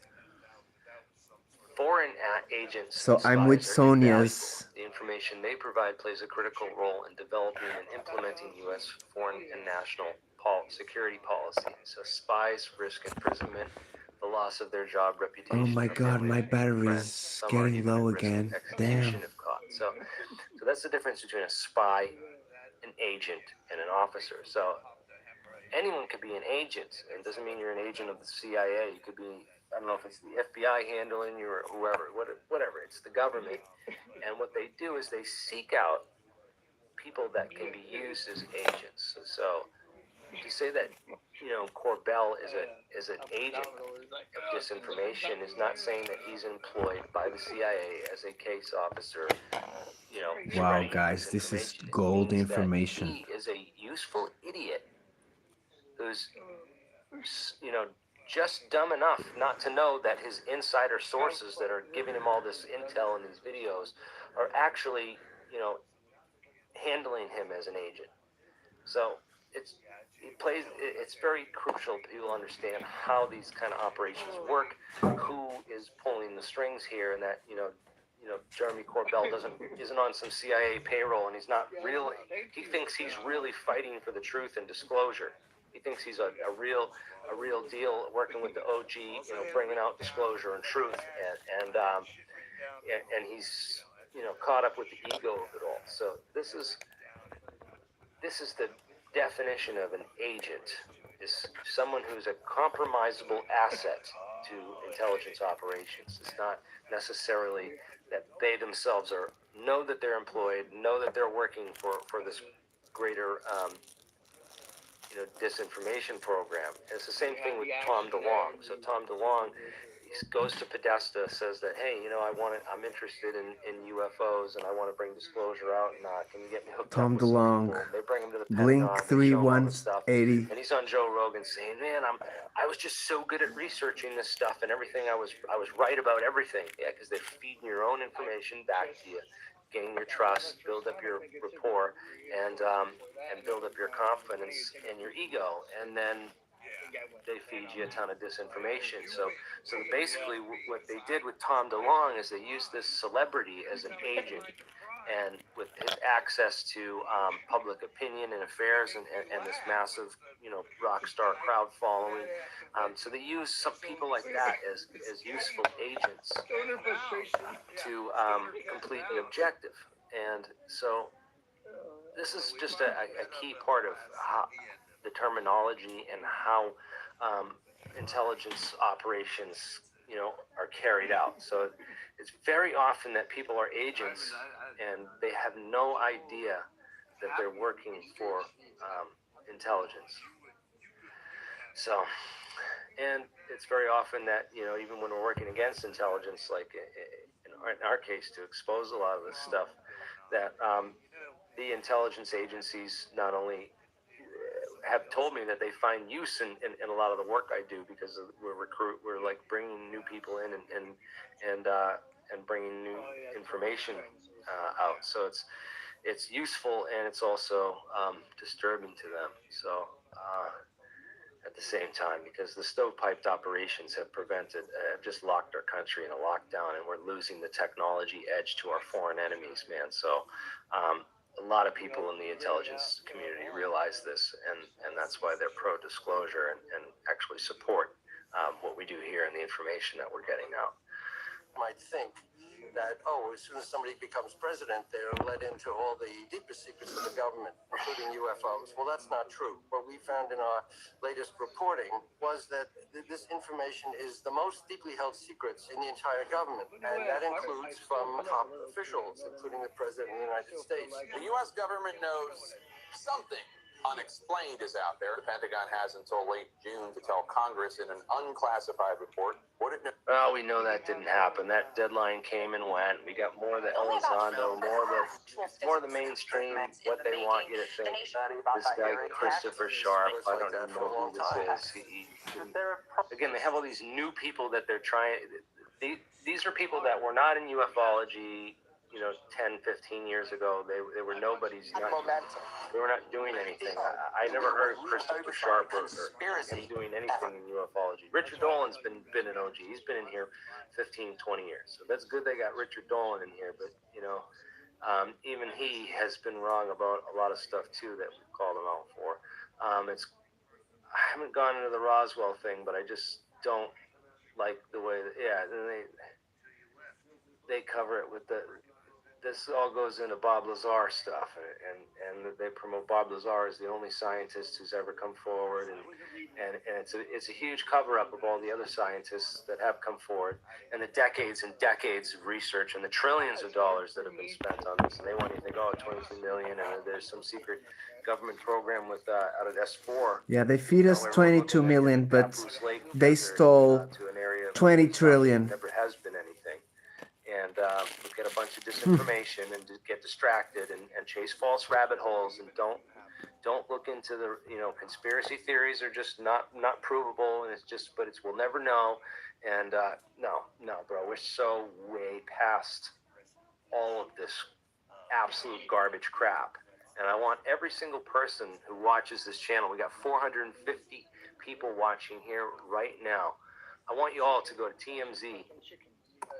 Okay, look up TMZ News, right? TMZ News. Here's TMZ.com. Here's their website, and I want you to go to contacts, right? Email or call. Got a tip, okay? Email or call. I want everybody to email. I want you to fill this out. I want you to send them in a message. Tell them that go check out Alt Propulsion, the scientists, and the real disclosure going on at Alien Scientists. If you guys don't cover this, then you're not about the real disclosure, and this is a Hollywood psyop.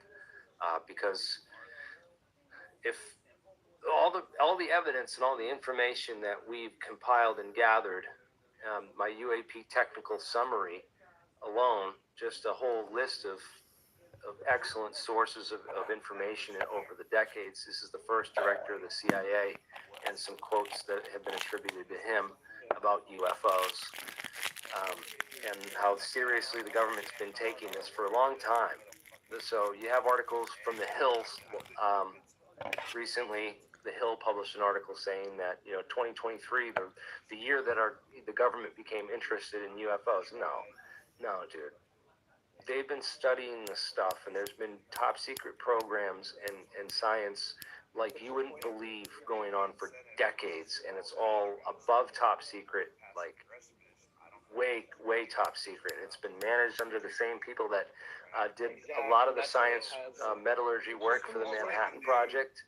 The Battelle Memorial Institute made the demon cores for the Manhattan Project, and they currently manage all of our national labs. So we have this thing called a Patent Secrecy Act. Anything that gets patented in our national labs can be subject to secrecy and classification. So this is how they can keep all this technology and all this research a complete secret from the American people.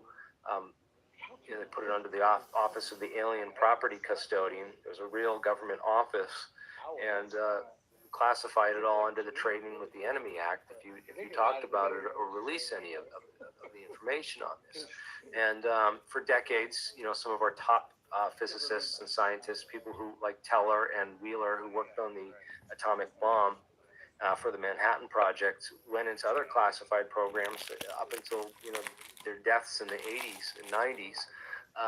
And these guys worked on counter radar, invisibility and stealth and cloaking technology programs that started in the 50s with Project Rainbow and mapping the EMF spectrum, coordinating off all the frequencies and then figuring out which ones do funky stuff and recording that information.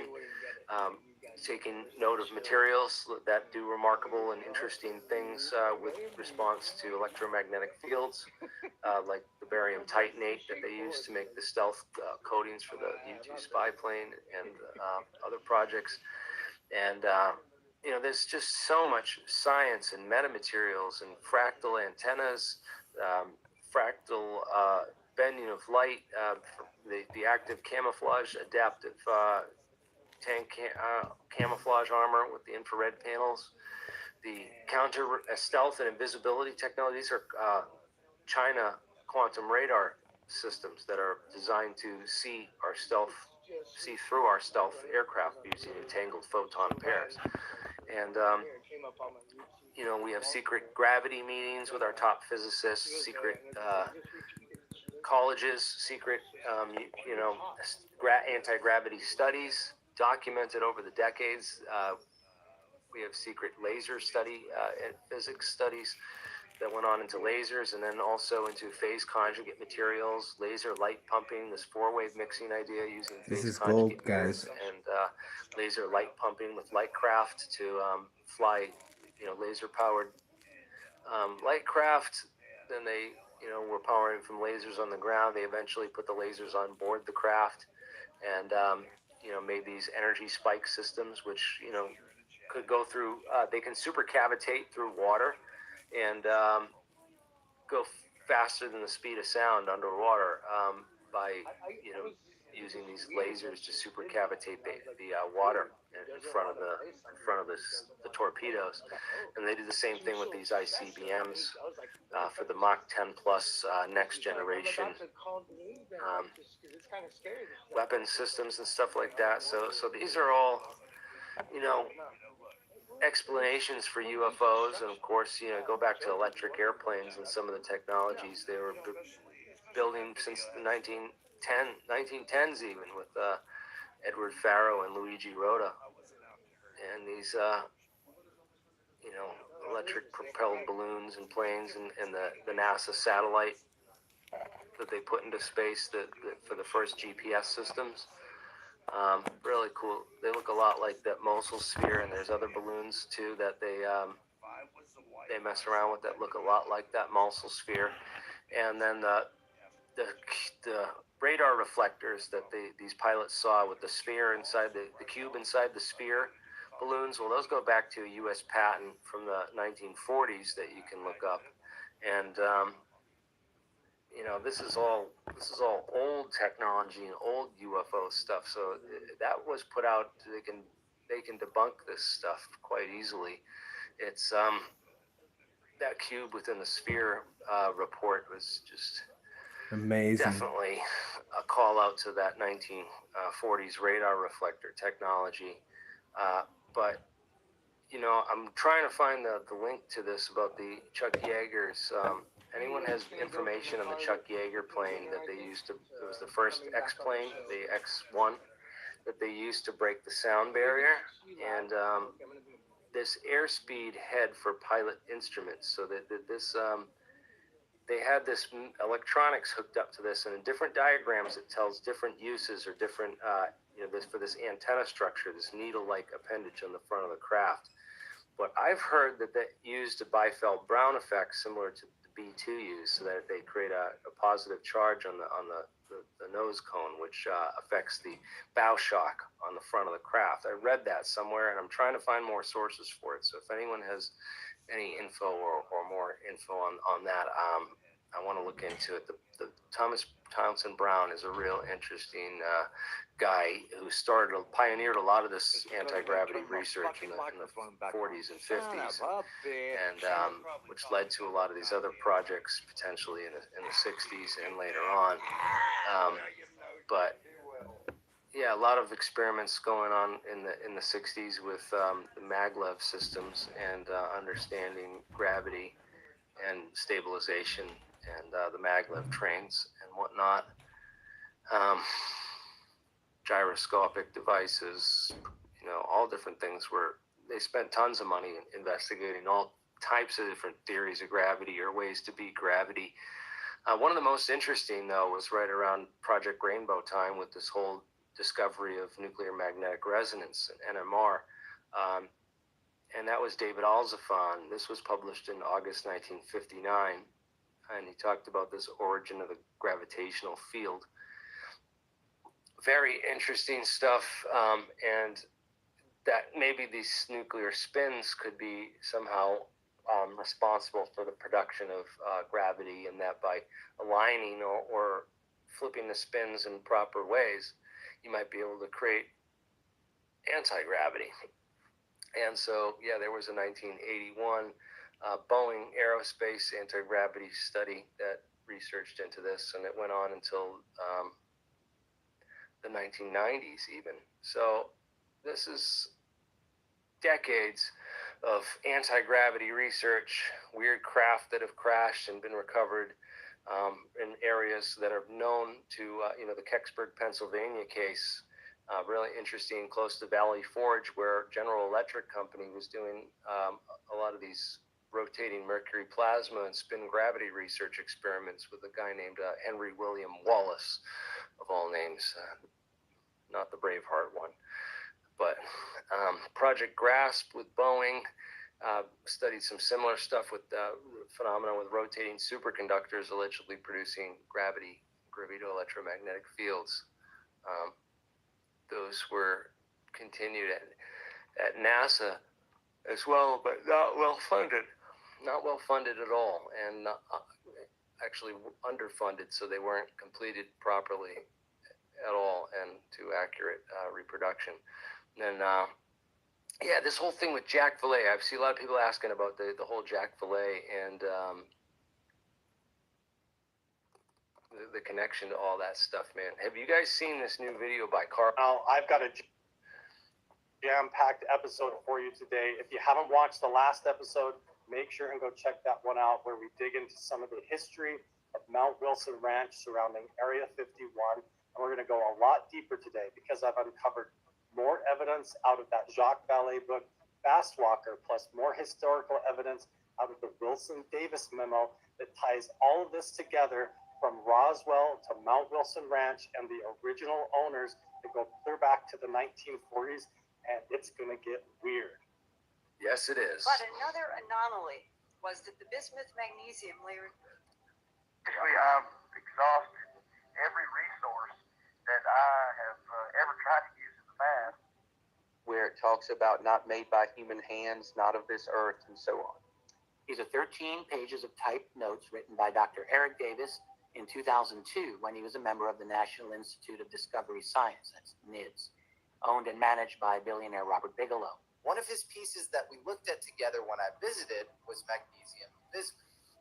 Bismuth layers less than human hair, supposedly picked up in the crash retrieval of an advanced aerospace vehicle. And studying pieces of material that may have been stashed away for decades after being retrieved from the sites of close encounters. Elizondo says there are legitimate reasons why the military and now private groups are in a race to figure out these materials. There is a ranch in Nevada near Area 51 that was secretly researched by Bob Bigelow's original Skinwalker Ranch team of psychic spies. For decades, while simultaneously researching Skinwalker Ranch, the NIDS team was searching for the lost entrance into a giant cave system of ancient alien artifacts. An abandoned alien mining operation leading to a 500-foot underground pyramid hiding a UFO nicknamed the Mount Wilson Manta Ray. For thousands of years, indigenous people have known and protected its secrets. For decades, top-secret government teams, even before Ronald Reagan's Star Wars program, were scouring the ranch attempting to recover the metamaterials, biological material, and ancient unknown artifacts, and were stopped by an explosion of paranormal activity. Animal mutilations, alien abductions, poltergeist activity, moving orbs of light and shadow figures, strange glitches in time, and the ghost of a Native American shaman appearing alongside with 3 extraterrestrial beings who protect the land. Now, new leaked whistleblower evidence has confirmed the truth behind these local legends. New ancient artifacts are being discovered, and mysterious energy is transmitting from the meadow, and an undiscovered tunnel entrance has been found. Independent researchers, scientists, archaeologists, and Native American historians have joined me, Carl Crusher, to uncover the truth. We are on a mission to find the lost entrance into the underground. and uncover the real mystery of Mount Wilson Ranch. Oh boy, it's another one of those ranches, guys. And there's weird stuff going on there. Now, this is the cool thing, dude.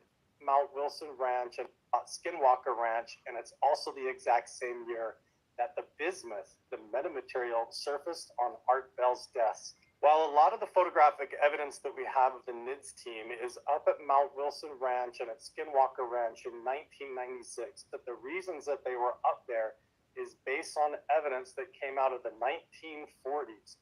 We also have clips of Bob Lazar having gone into Area 51 allegedly and saying on the Joe Rogan podcast that some of the craft that he witnessed, he was told were from an archaeological dig. Never asked anyone that has any inkling of any idea of where they got them or how they got them. No, but something must have been said to me from Barry, but it was just too long ago, and I can't quite remember what was said, but it just left a seed in my mind. I think at least one of them was part of an archaeological dig, so it's old. At least one of them is old. I don't know if it was the one I worked on, but I remember something to do with an archaeological dig. Well, this is weird because this part of Bob Lazar's story never appeared before. So everyone's like, oh, Bob's never changed his story over the years. Well, there, he just did. Because that was never in the original story when he supposedly told everything in his big tell-all. That was never part of it. So you changed the story right there, and you added this bit in about them finding it in an archaeological dig, because you'd know about this stuff because you'd heard about it, and you wanted to make more of your story collaborate and corroborate with other things. So I'm not buying that part. I'm not buying that bit at all, and because you change that's a change in the story. That was never ever in the record before, and now he throws that out on Joe Rogan podcast. Oh yeah, I must have remembered through Barry or something. You know, the way he even introduces it sounds completely disingenuous.